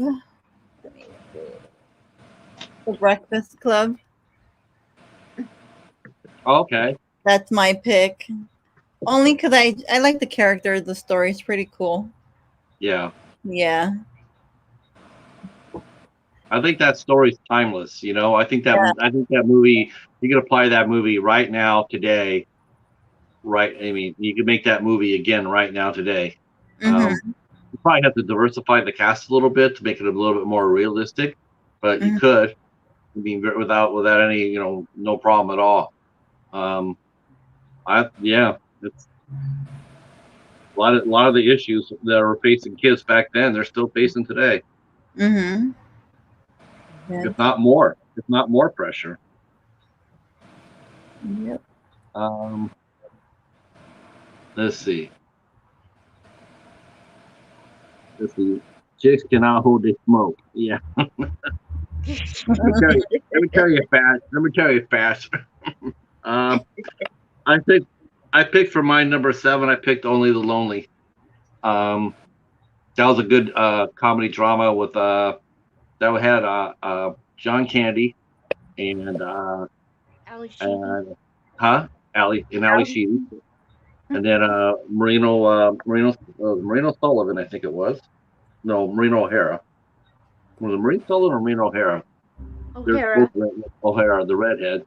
God, she was feisty back then. She's been feisty all her whole life. And none other than Zorba himself, Anthony Quinn, who had carried a torch for John Candy's mom for Marino O'Hara, and it was a really good movie. It was like it was very very moving in a lot of places. Chase your dreams. Being married, getting married at such a late time in your life. I mean, I could relate to that. I mean, I was wow. I was 42 when I got married. I was 42. So I could understand that. Waiting for the right one, waiting for the right girl. And taking a chance. I didn't have a mom looking over my shoulder, but I could understand that. I could understand the loneliness. Being by yourself at that age and you're trying to find somebody, and But I thought that was like John Candy. I thought he did it really, really well.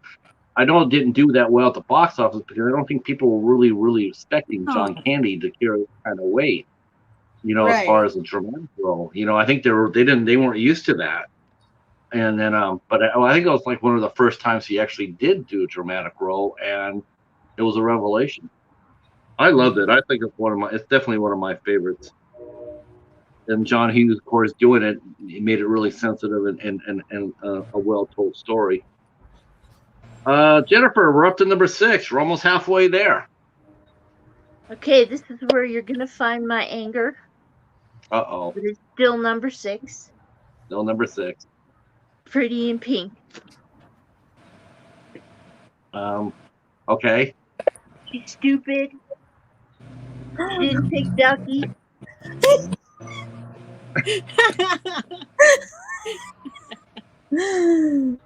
I read the book Pretty in Pink. Uh-huh. And the last line in the book says, and they danced the night away. After Blaine left, her and Ducky danced the night away. Oh, wow. But the people making the people testing out that they were testing out the movie didn't like that she didn't end up with Blaine. So they had her run out and leave Ducky. It's like, come to me, Ducky. Come to me.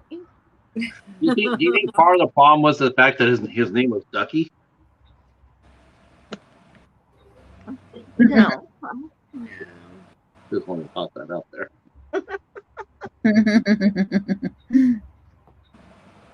And I would love a guy coming up to me every day and say, may I admire you again today? Yeah.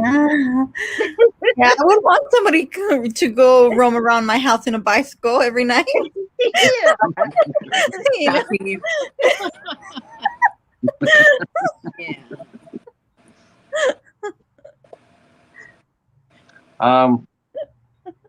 I don't know why he didn't direct it. I know, he did various aspects of the movie.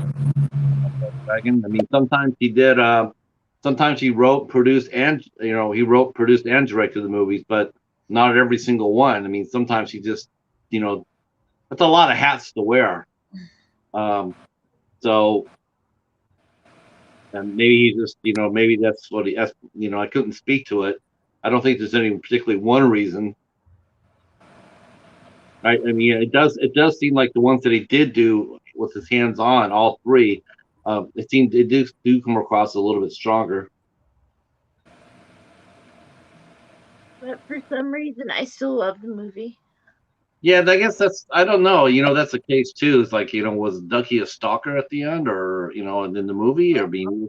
Don't ruin my vision of Ducky. Yeah, no, don't ruin my innocent vision of Ducky. he was more of a really good friend. He had the meanest crush on her, yes, but I don't know. I think if she would have come on to him, I think he would have just said, we're just good friends. You think you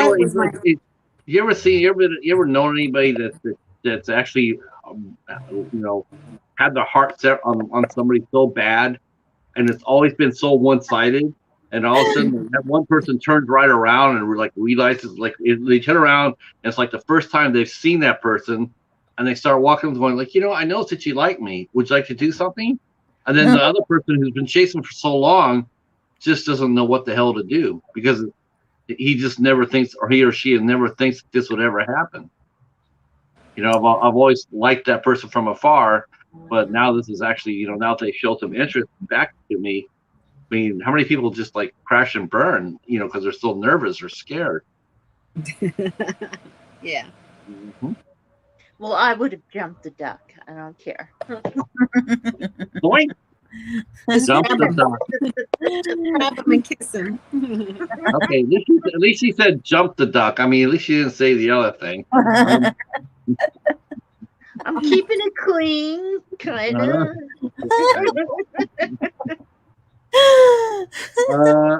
Ariel, what do you got for us? I have Home Alone 2, Lost in New York. Oh, yeah. Yeah. I really like that, especially the Christmas store, the Mr. Duncan's Christmas store. It's so beautiful. Yeah. That's the one with Tim Curry in it, right? Which one? Is that the one with Tim Curry? Let me check. As a hotel manager. Right. Okay. I guess so. Yeah. But I like Home Alone. Nice. Yeah, Home Alone's fun. Mm-hmm. Home Alone. I mean, the first one's just absolutely a classic. Oh, it's so funny. Yeah, and the whole Christmas atmosphere is beautiful. It really is. Those two guys, the wet bandit. Oh yeah. They got. Yeah. Right, I remember them. Yeah. Yeah, they absolutely got destroyed. That first movie. I mean, they got destroyed. Oh my god. How painful was that? I think after the third or fourth time after they messed you up, you think that they would have just cut their losses and their bruises and left, but Yeah. I'm gonna watch the movie Better Watch Out. No. Oh, it's a horror movie, and they try that paint the killer tries that paint trick out with the paint can on a boy, on a girl's boyfriend. Does it work? Yes, it worked very well, except his head came off. Oh, boink. Oh my goodness. That's not good. I don't think we'll see that in Home Alone. Yeah. Let's see. Home Alone was pretty violent there. Well, for my number 6, I got number 6. I picked Weird Science too. I picked Weird Science. I thought that movie was a lot of fun. There are so many great one-liners there. Kelly LeBrock never looked any better than that. I thought, she was sassy. She was mature. I mean, like she never just like she had sentence, which I really liked. I thought that was really smart. It wasn't like she was going to do exactly what they said. She was her own person, and and she was there to help them, not let them get over, but to help them grow up. And I thought it was really well done. I thought it was a lot of fun. They turned Chet into a pile of shit for beating up on our brother and Bro's grandma so they could have the party. Grandpa and grandpa. And she gave him confidence. And I thought it was really well done. I thought Kelly LeBrock was she was very sassy. Mm-hmm. What about Fairydust? What is your number 7? You know what? I'm so old I can't remember the titles of the movies a lot.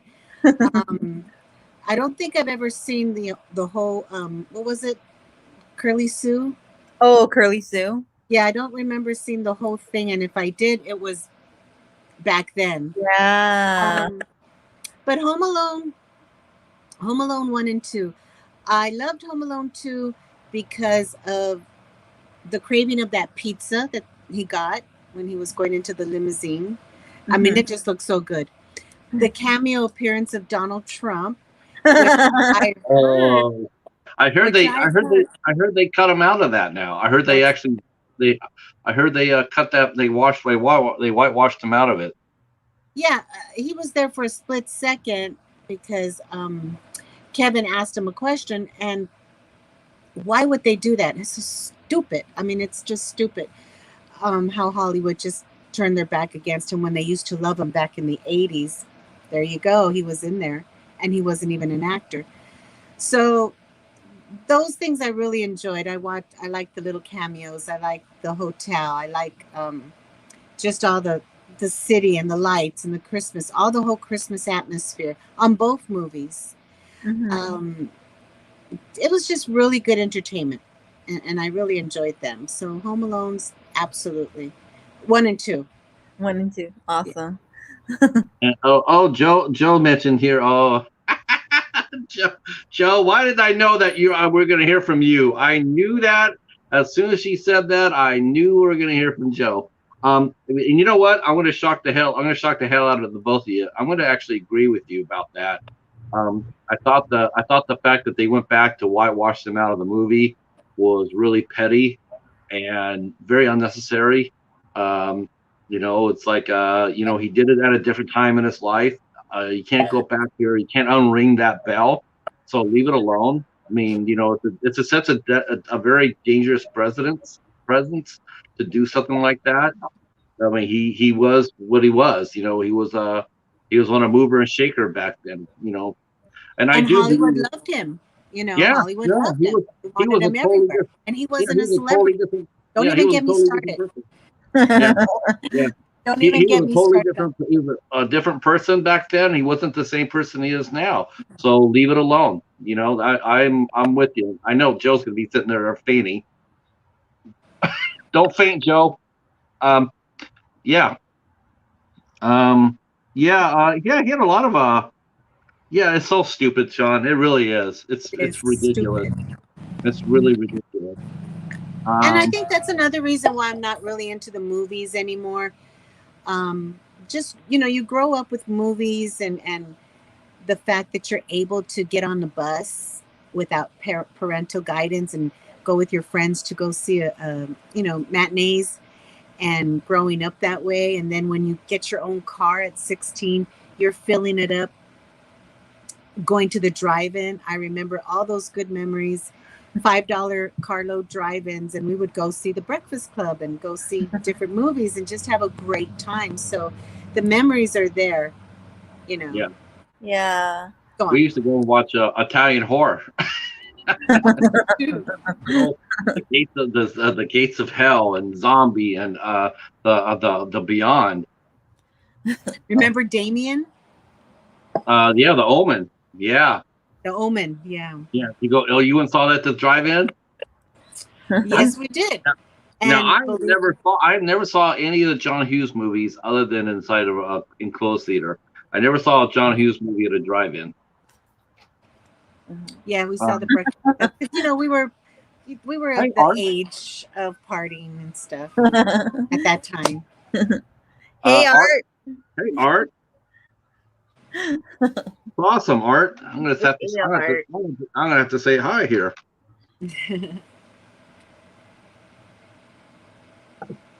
Okay, we're getting there. We're getting there. We're about ready to hit. We're gonna be hitting. Let's see. Who went? I went first. I went last, right? With Weird Science. So now number 5 is Jennifer. Number 5. What's your number 5 John Hughes movie? Top 5 now. We're getting to the big guns. Breakfast Club. Number 5, The Breakfast Club from Jennifer. Yes. Nice. Now, what made that movie good for you, Jennifer? We all have our own reasons for why we like the movies we like, but what made the Breakfast Club special for you? I think Allison reminded me so much of me in high school. And she had like all the same problems I did. And just seeing everybody talk, because I had never seen that before. Different people from different social groups talk. Because when I grew up in high school, there was like a grass hill where we ate lunch on, Right. The poor kids sat at the bottom, the rich kids sat at the top, and we never talked to each other.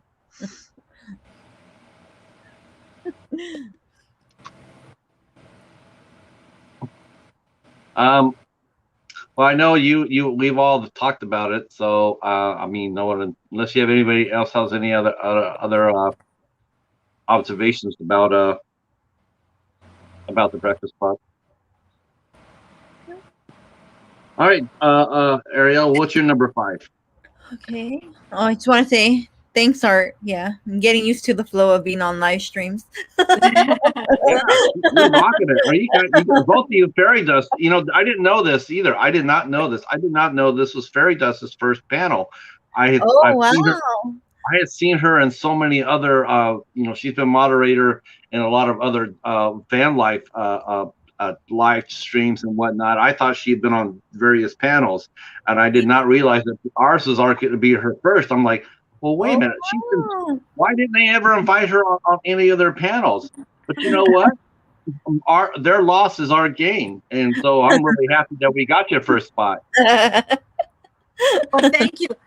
That's is my first horror flick type, because I have been maybe in 3 other panels in the RV community.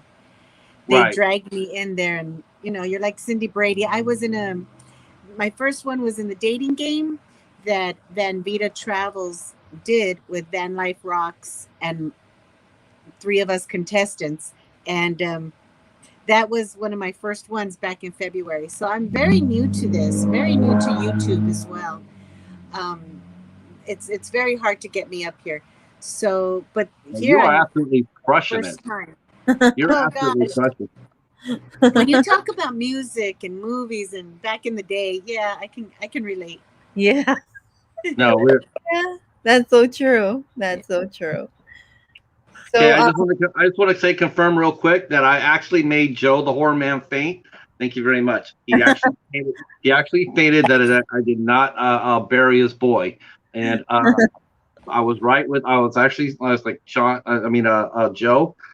I'm agreeing with you, and Fairydust. I'm sure, like I said, I'm sure he fainted, and he did. I'm glad you're here, Joe. It's been a while. So glad. Yeah. Let's see. He just saw. Oh, okay. The chat is popping still.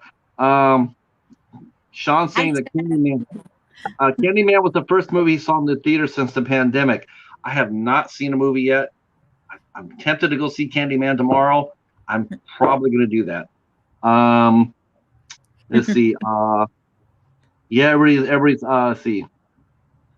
And Joe just saw it. He just finished watching the Candyman 2. I think I'm going to go tomorrow. I think I have an errand to run, and then I think I'm going to go to the first matinee.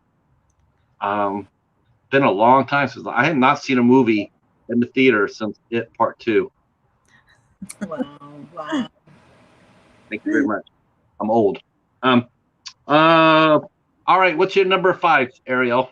okay, my number 5 is Planes, Trains, and Automobiles. So I actually recently just seen it. I know a lot of YouTubers talk about it, that it's so good and stuff. So I actually recently seen it like a few days ago, and I actually really loved it. I loved it. I just like the fact like they actually like hate each other, and then all he wants to do is get home to his family for the holidays. And then I like the fact that I actually caught it, that like, and I'm pretty sure most of you have seen it and caught it, like how at the end, like Steve Martin, he caught like the clues like of the conversation that he had with John Candy in the film, that he was alone, and that like just broke my heart. I was like, oh my god. I was like, that was like a twist for me. I was like, oh, I didn't realize that. But then I was like, when they started showing the clips, I was like, oh yeah, it does. He said he kind of like changes his wording when he talks to him, and then like you put all the pieces together, and it's like you realize like he has nowhere to go. I was like, oh, so sad. I'm sad.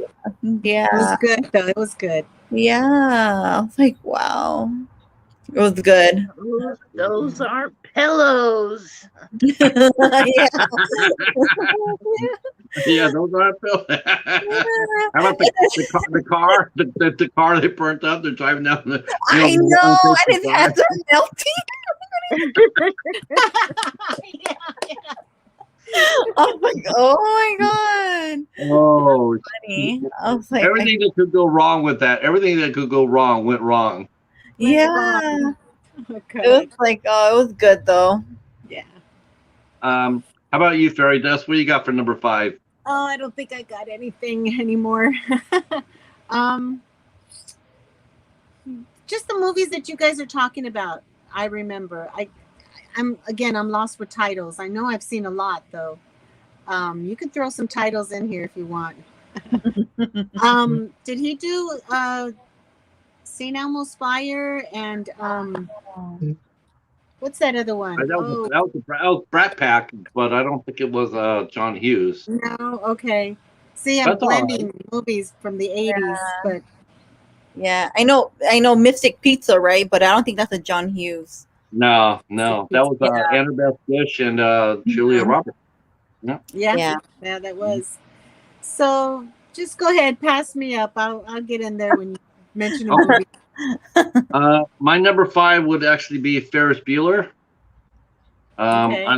I liked it for pure fun, pure fun, and like I said, the fourth wall. I think it's not my favorite Matthew Broderick role. My favorite Matthew Broderick role, the one I really enjoyed him most, was in Glory.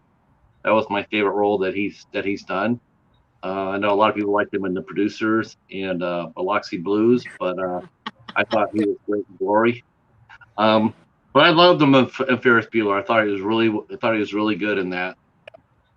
I got a question because now I'm racking my brain for this, but has Matthew Broderick ever done a dramatic role? Sounds like a weird question to ask, but I'm trying to remember if he's ever done anything really dramatic. He was in Glory.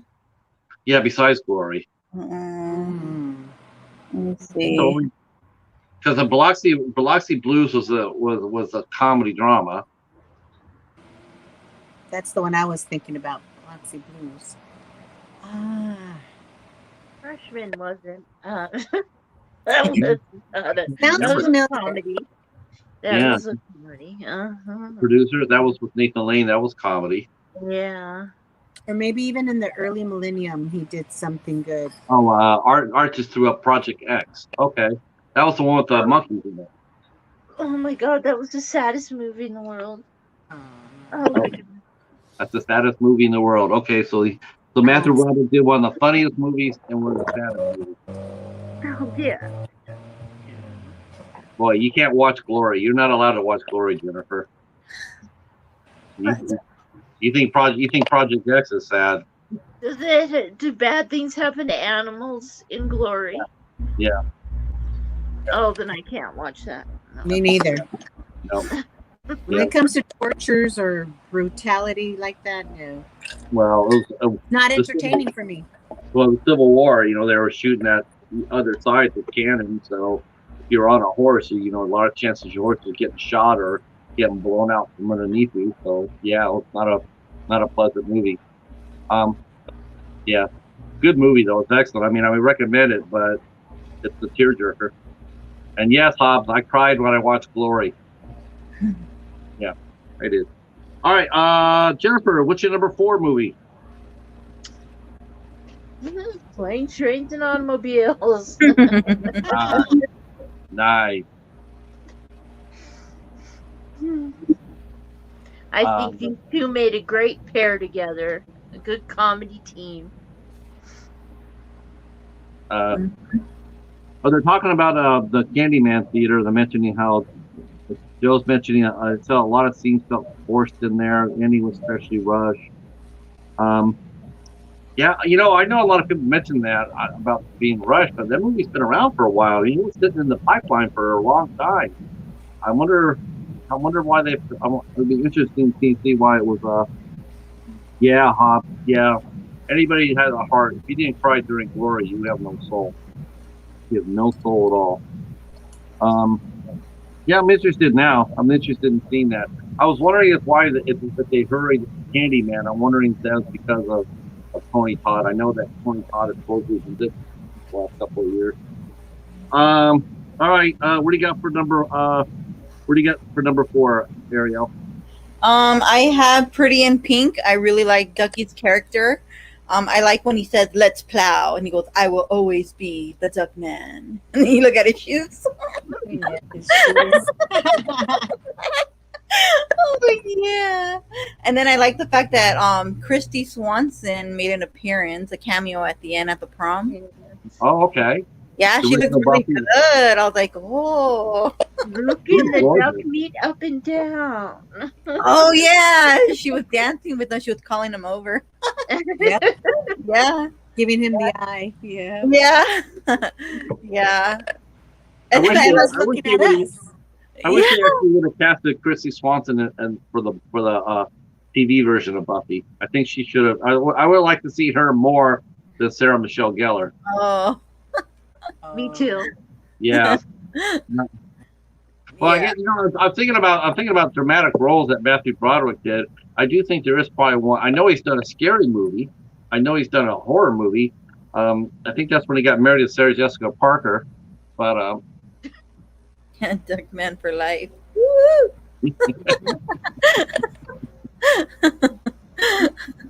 I know I'm tagging on Sarah Jessica Parker again. I don't know what that is. I don't know And what that Annie is. Potts. And Annie Potts in Pretty in Pink was pretty cool too. I really liked her character. I loved her changing styles all the time. Yeah, her hair. Yeah. And then she goes to date a dentist or something, and she gets what they called normal back in the 80s. Yeah. Did I blow your mind? Yeah. Yeah, She that was was like good. a mom. Yeah, That was I liked it. All right. Let's see. I said. Let's see. Who's next? Oh, Ariel, you're next. Number 4. Or did you go? I just went. I said Pretty in Pink. Pretty in Pink. Okay. For me, I picked Home Alone, the first Home Alone. I thought the first Home Alone was a lot of fun. Definitely very Three Stooges like, which appeals to me. I love physical comedy. I like slapstick. I know a lot of people thought it was too silly, but I absolutely loved it. I thought it was a hoot. I think Daniel Stern and Joe Pesci really gave it their all. I think that they really helped me really make the movie.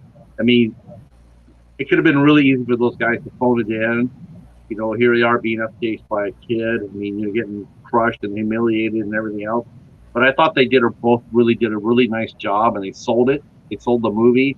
You know, after a while, you actually were sort of feeling sorry for their characters. You know, it was just like, wow, you guys just need to stop. You know, give it up.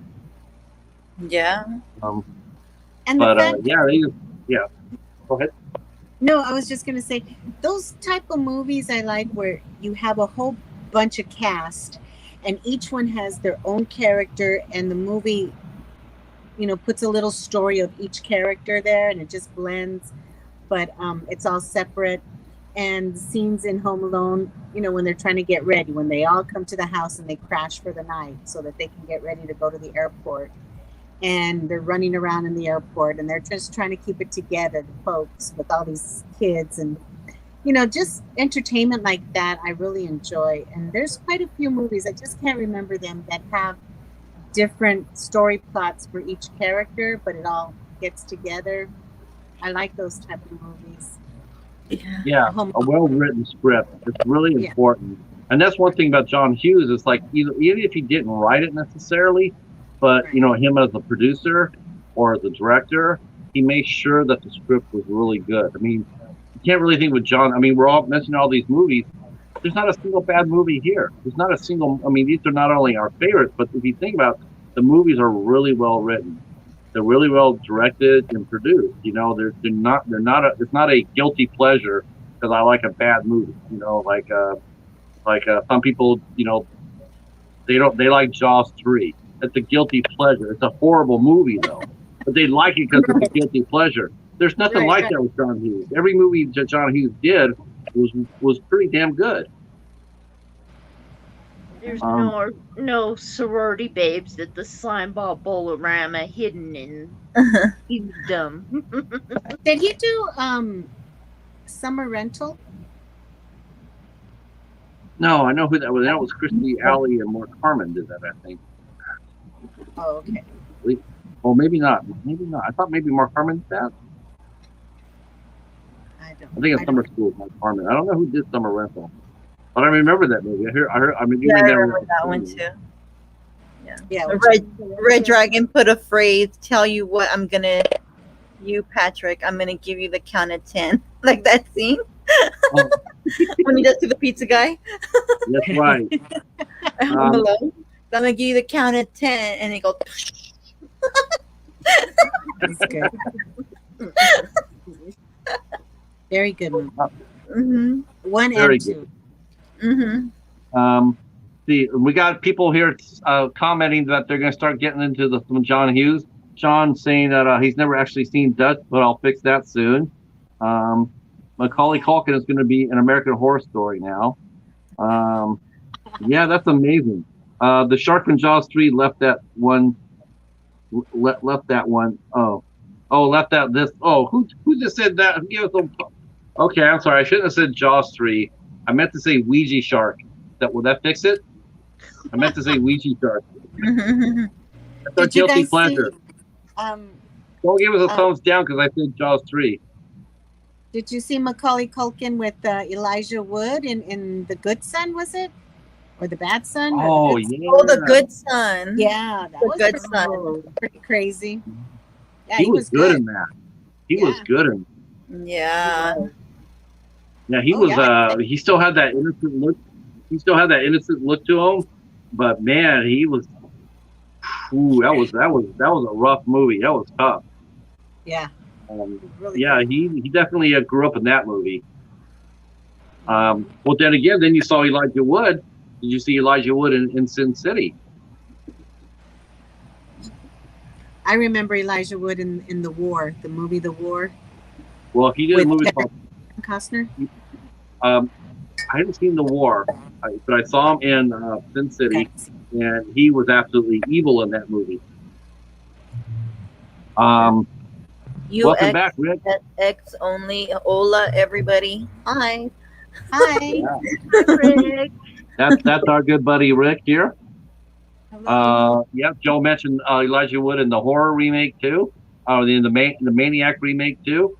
That's right. That's an IFC Midnight movie, by the way, just in case you're wondering. Had to put that in there.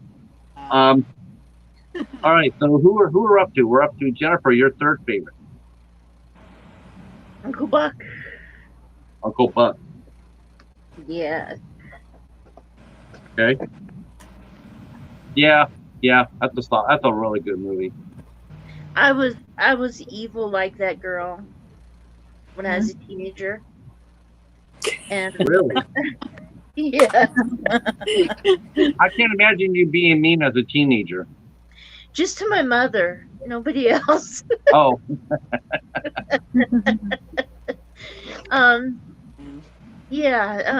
But I love when he has to go to the school conferences for the daughter, the little girl. Yeah. And he's talking to the principal, and he throws a quarter on the desk and says, "Here's a quarter. Go downtown and have a rat gnaw that thing off your face." Right? Oh, that was good. Oh my God! The That mole on her. was brutal, but yeah. Yeah, he was. That's that was brutal.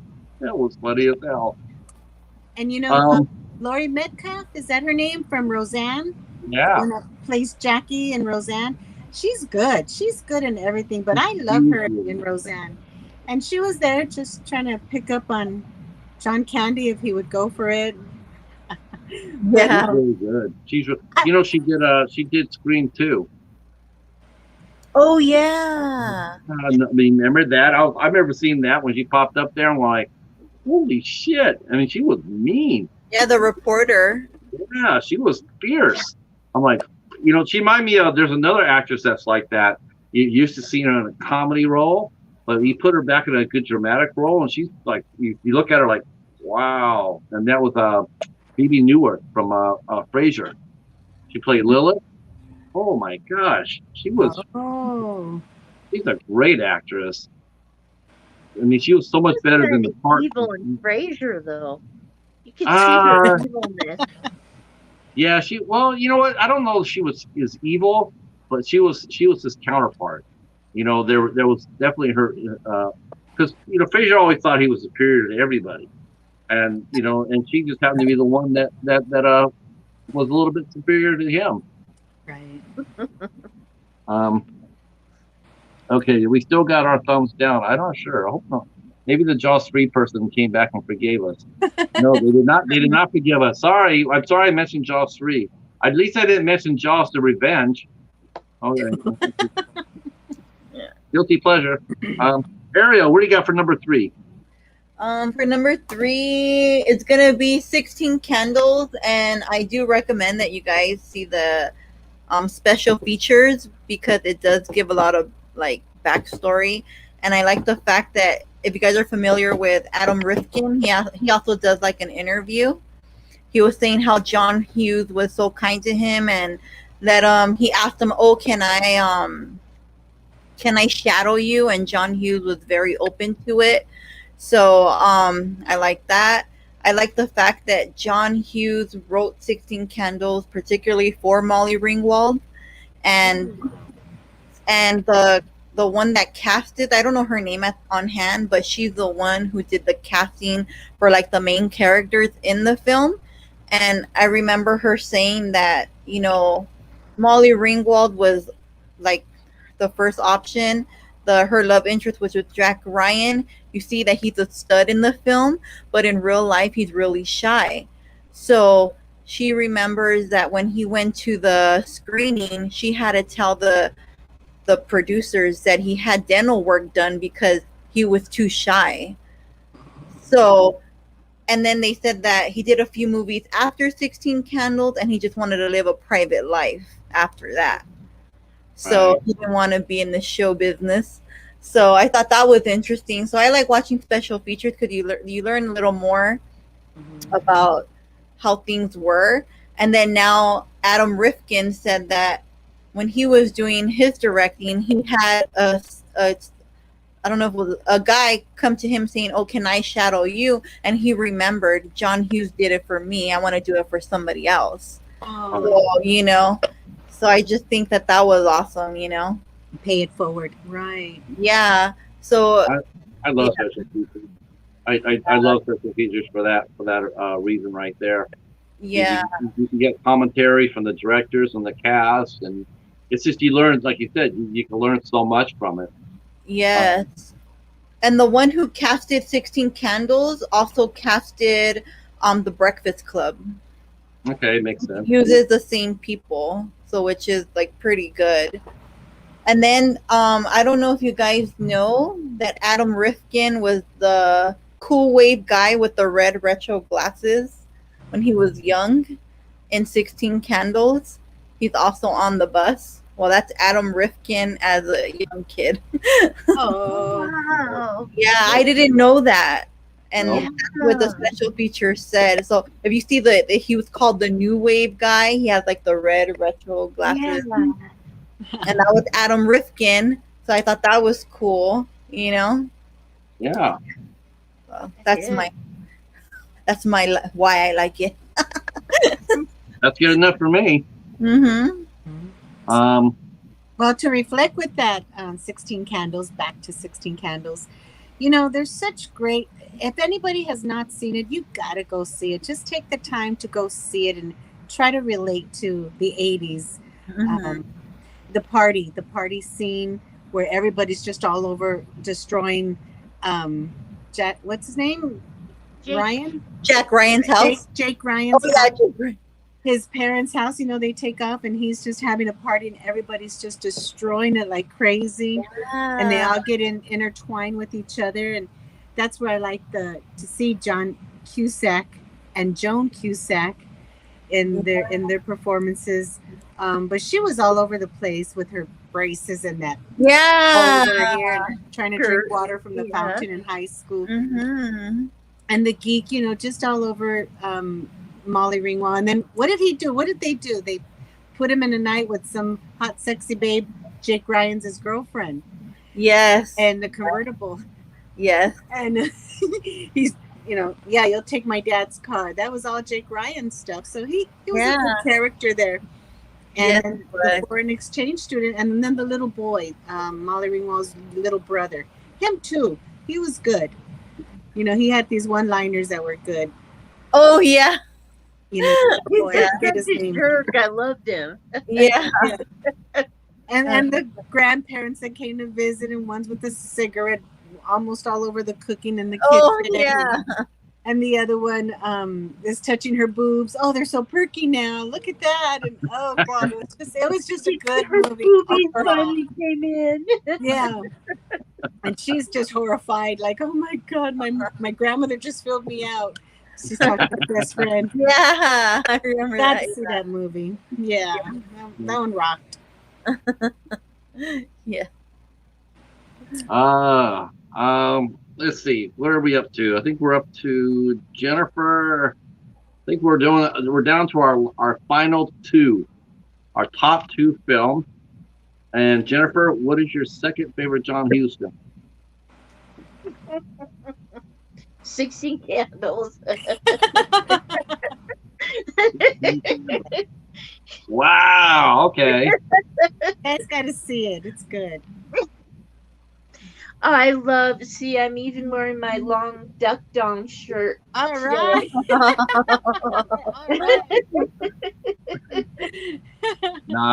Nice. Yes. And I do love the flashback edition of this. I love all hearing everything about making the movie.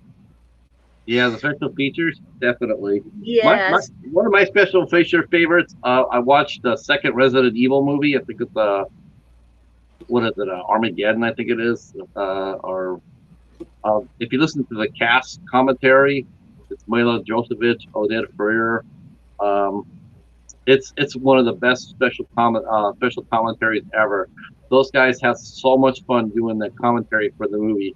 They just crack up through most of it. They're always making each other laugh. It was a lot of fun listening to it.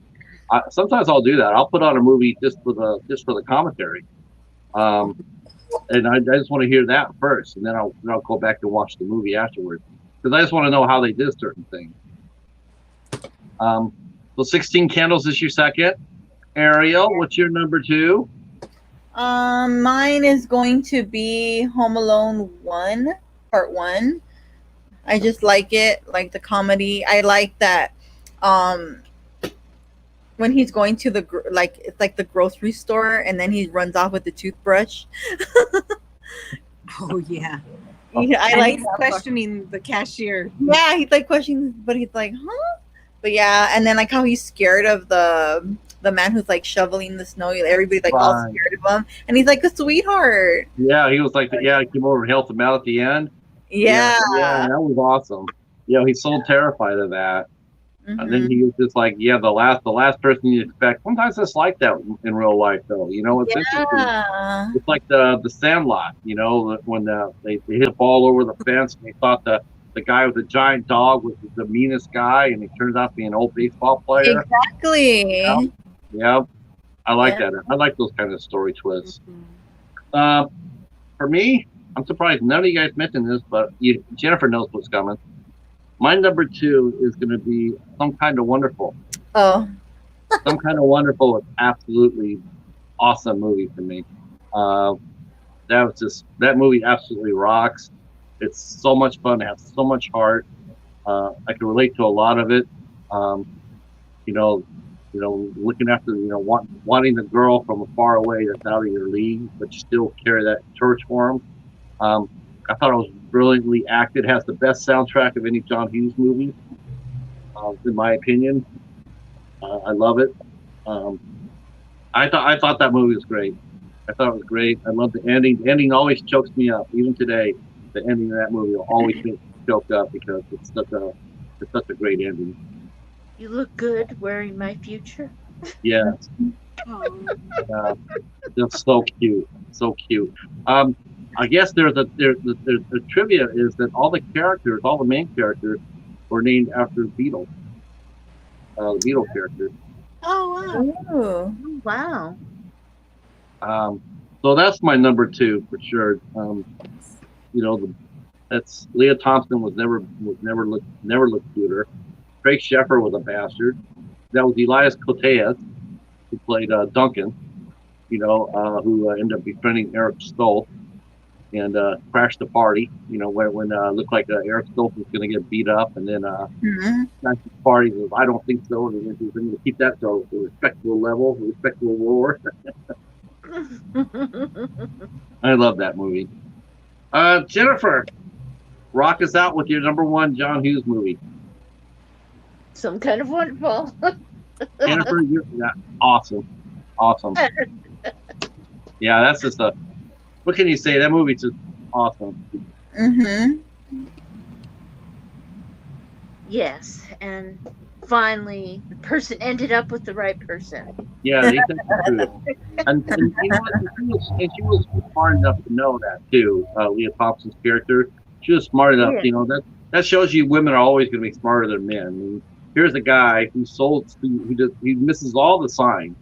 He misses every single sign that Watts needs for him, and he still is still star blinded by the rich girl or the girl he wants. He misses the best thing right next to him. And it takes another girl to point that out to him. I thought that was really smart. John Hughes wrote really amazingly strong parts for women. I mean, none of his women in any of his movies they're all intelligent. They're all very sharp. And a lot of times they're a lot smarter than the men.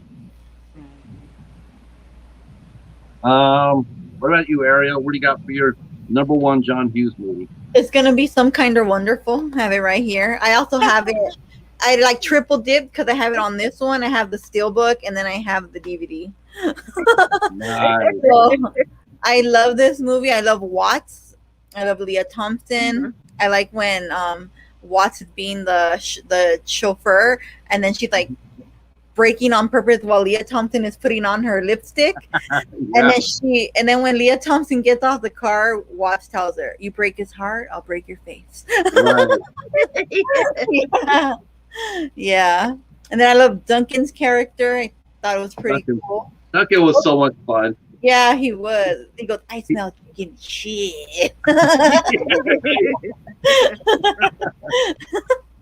don't want anybody in any trouble. Well, that's too bad because he, Yeah. just don't hurt him. I won't hurt him. I'm going to scare him. I'll scare him, but I won't touch him. Yeah. Yeah. And then on the credits I saw it said Pamela Anderson. So I tried to find her. I did like to see what movies. It shows that she comes out, but it doesn't look like her. So I don't know if that's truly Pamela Anderson in the party scene at the end or not. But her name is in the credits. And Wow. if you Google it, she'll pop out and it'll show like the image of the character that she's supposedly playing. It says Party Girl, but they don't look alike, so I'm a little confused on that. Yeah, which Pamela Anderson, if I'm not mistaken, I don't think she was a natural blonde. I want to say she was dark-haired girl. Yeah, With I no just looked makeup, she was in Hollywood. She was like Norma Jean Baker and Marilyn Monroe when the transition of Hollywood. Yeah, that was Pamela. Yeah. So Yeah. she might have been dark hair still. That might have been maybe. Baby face. Mm-hmm. Yeah, she was probably just like an extra, didn't talk or anything, but I was like, Yeah, she wasn't all made up like. yeah, I know her from Baywatch. The way she looks, that's how I know her. So I don't know. But I thought. Anderson. Well, my number one and our last one of the night, and thank you guys all for participating. This has been awesome. I hope everybody in the chat has enjoyed it. If so, let us know. Leave a like button. Hit the like, and also after the show is over with, when you're rewatching it, drop a comment. If you feel like you want to drop your top John Hughes movie in the comment, we'd love to see it. My first one probably won't surprise a lot of people. But it's what can you say? This movie is very, very eerie to me. Very, very. My number one movie would be Planes, Trains, and Automobiles. That's my favorite John Hughes movie, but it is also a very hard movie for me to watch, because I remember watching it like everybody else did. Everybody's watching John Candy at the end of the movie. He's sitting there by himself, and his wife died, and he's by himself, and he's got nobody really. And I remember watching that movie when it came out, and I was touched by that, like most people were in the theater. I just never thought that would be me. I never thought that something like that would happen to me, and it did. And so it's something I can relate to very much. My wife died, and I'm alone, and I don't do Christmas, I don't do holidays. And it's just a really, really weird thing to watch that movie and see John Candy's character and know where he's going. But it's a beautiful movie too. It's also very funny. It's very touching. Steve Martin, and John Candy. You definitely can see both actors definitely had to do drama. Besides comedy, just because John Candy, like, holy cow, this guy can really bring it. And then he did Cool Running later on, and like I said, I believe that he would have translated. I think he would have went from a comedy like a Robin Williams. He would have went from pure comedy. He would have taken over the drama if he would have lived. He was only 42 when he passed away. But yeah, I really enjoyed Planes, Trains, and Automobiles. I think it's John Hughes' best movie. And that, I know, a bit of a downer note, but I'm just being honest with you guys. That was my favorite John Hughes movie, and that is John Hughes Night.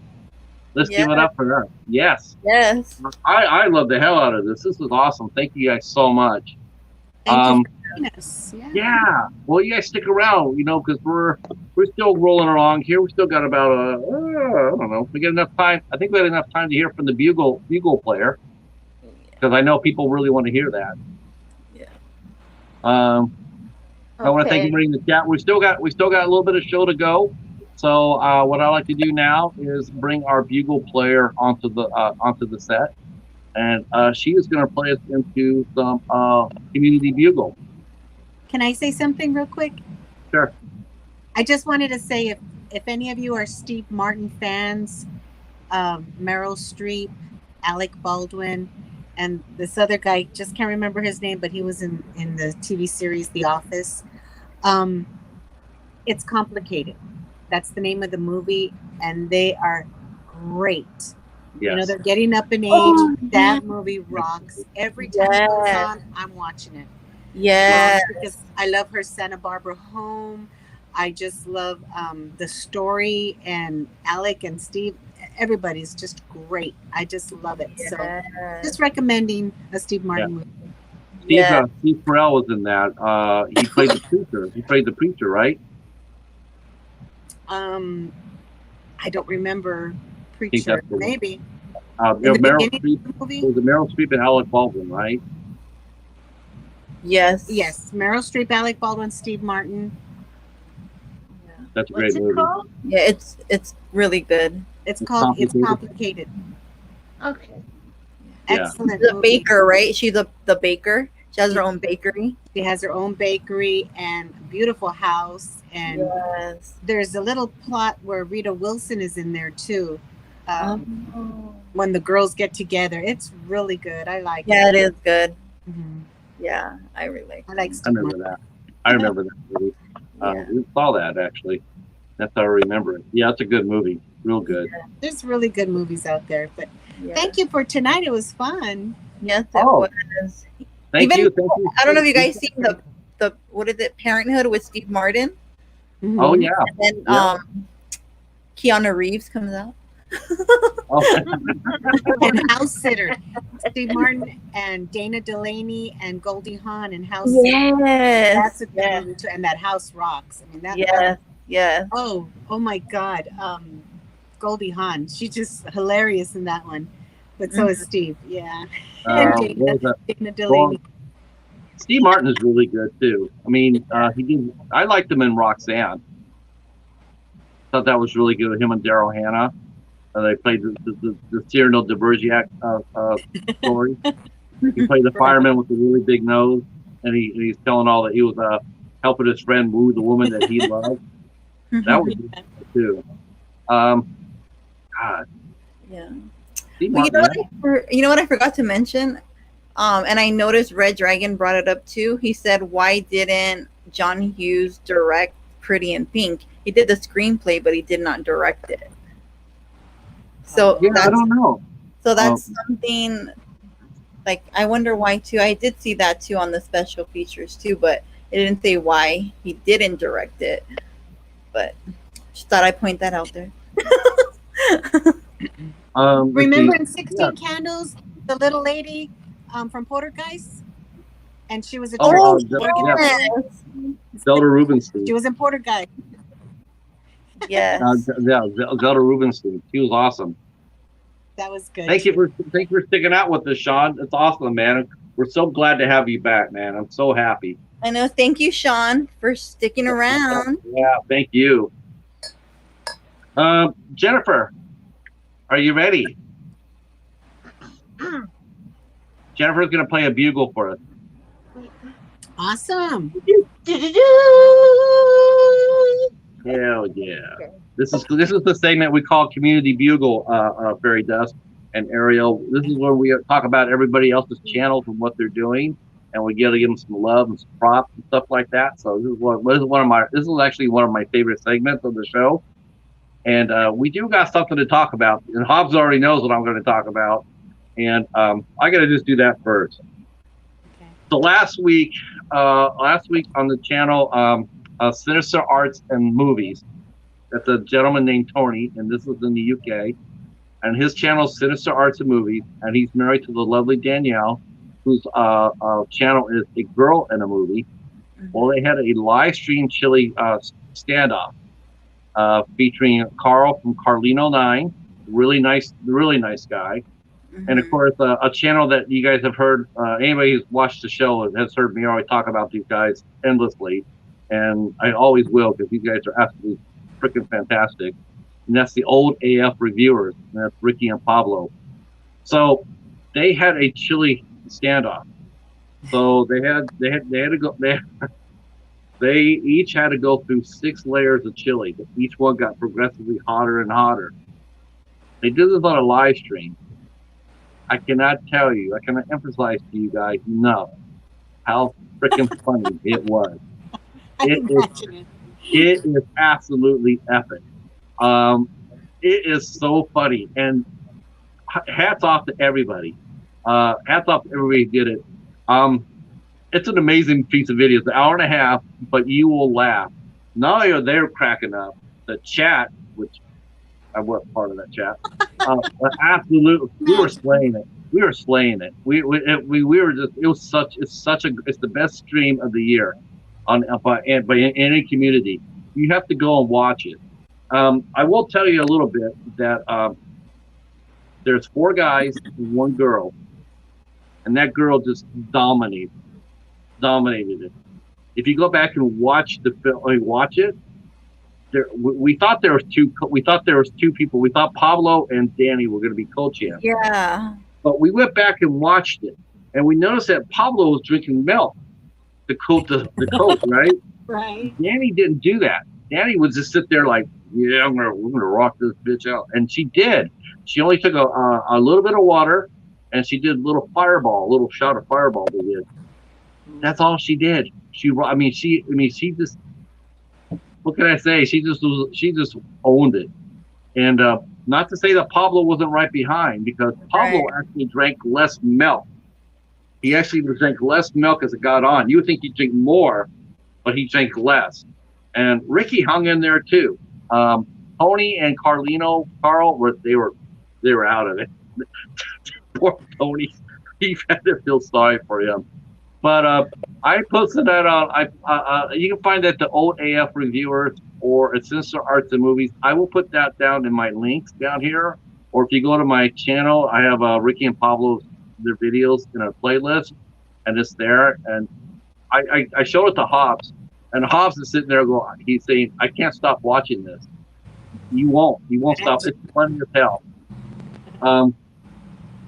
Though I do think, I could be wrong, though I do think that we do have 2 champions over here that could handle their challenge, and that would be our very own Vince from Horror Spice and Dave Maggot from the Super Slash Brothers. I've seen Dave Maggot do Chili Challenge, and he's a beast. He is an absolute beast. Yes. I saw him eat 5 Scotch bonnets in a row. 5. His brother was egging him on, was calling him a puss and egging him on. Dave ate 5. His brother took a bite of 1 and went out. He was crying. He was crying. He was crying. He couldn't handle it. Dave ate 5 Scotch bonnets in a row. I was scared for him. I didn't think that would be healthy. But he did it. So, but I'm gonna put that the Old AF video down. You guys have to watch that. It's absolutely awesome. Okay, I'm gonna talk about a few bright new channels that need some love and support.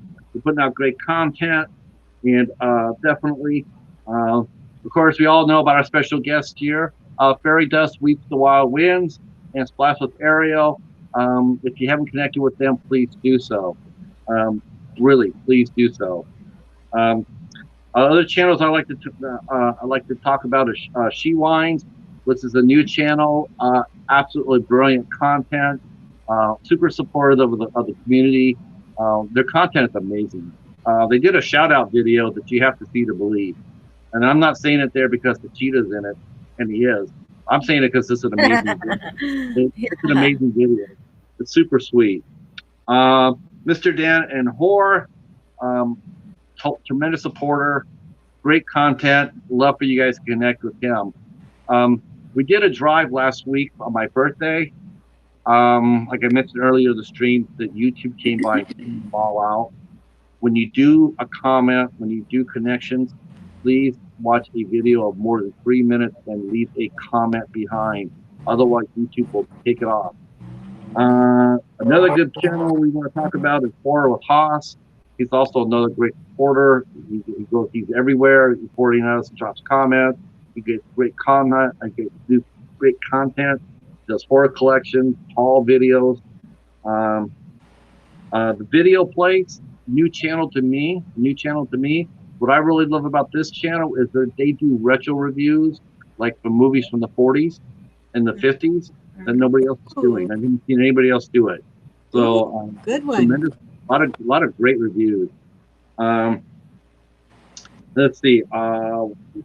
Okay, Gorphobe let me know that he's going to be starting his own live stream show soon. He's still working out the details, and he'll be coming out real soon.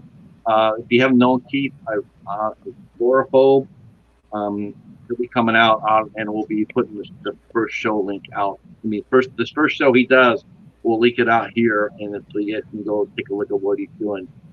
He's very active in the community, knows a lot. You might see him. He's a frequent guest. Wow. Okay.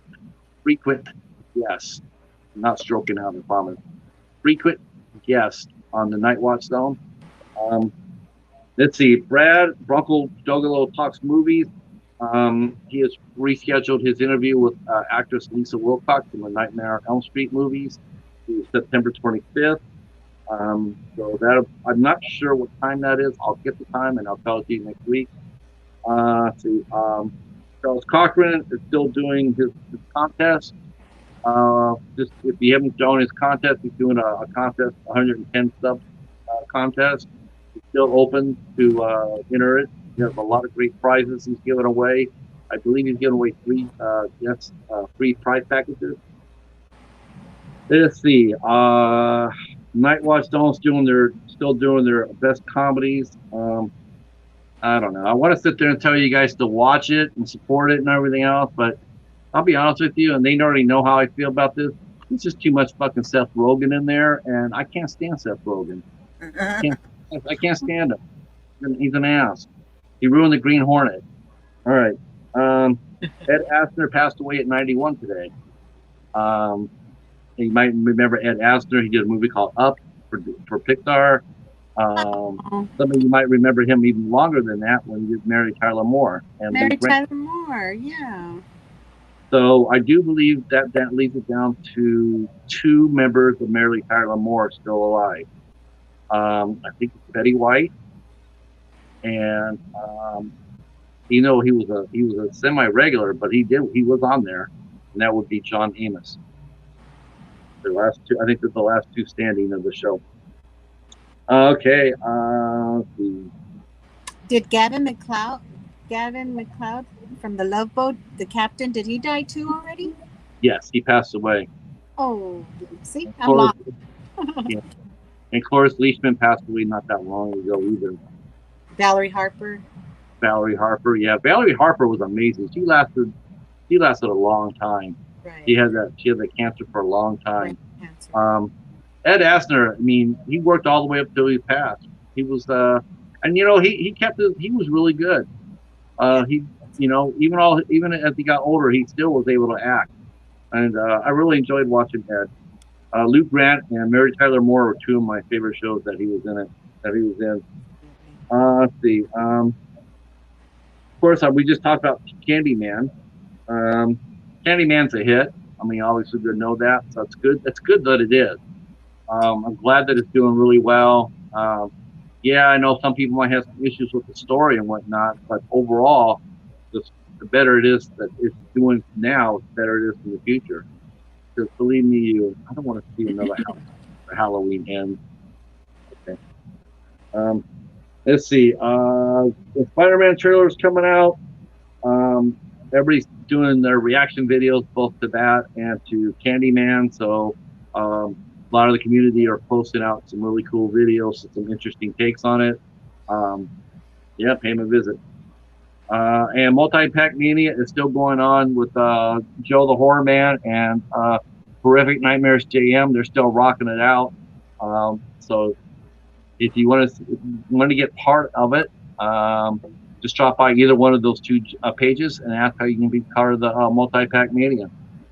And Jennifer, I think that is it for Community Bugle. You want me to bugle again? Yeah, you have to Bugle again. I hurt my throat. Cute. And with that, ladies and gentlemen, that will end our show for tonight. I think we did really well. We got to 2 hours and 40 minutes. I'd like to thank everybody that showed up to support us tonight. Next week we will be doing. Next week we'll be on Hobbs' channel. I have no idea what Hobbs is doing. I think we're doing 4 trivia on next Sunday. So there'll be a chance to win some prizes there. So I believe that's what we're doing, 4 trivia. And then I don't know what we're doing on the 12th or the 19th. I do know the September 26th is the start of the Spectacular. We're having the start of the Spectacular on the 26th, and that will be on Hobbs' channel. So I will see some of you on Tuesday for 8 questions with. Otherwise, I will see most of you guys here next Sunday. Thank you, Ariel. Thank you so much. Thank you so much, Renee, for showing up and supporting us and for being awesome guest. I hope you'll come back. Hope you want to come back. Hopefully. Right on. Music next time. Yeah. Yes, we will do a music-oriented show. In fact, I can do that right now. I will make that happen for next month. We'll do that on the 19th. And if I do that, you guys have to come on and talk about it. Right on. All right. We'll do that. Okay. All Have right. my crew shirt on. Right. I'd like to thank everybody in the chat so much for supporting us. You guys have been awesome. And thank you again for coming out. And we will see you next week. Yeah. Thank you all for joining. Nice meeting you all. You too. Take care. Be good. You too. Bye. Okay, till the next one. Peace. Peace. Bye.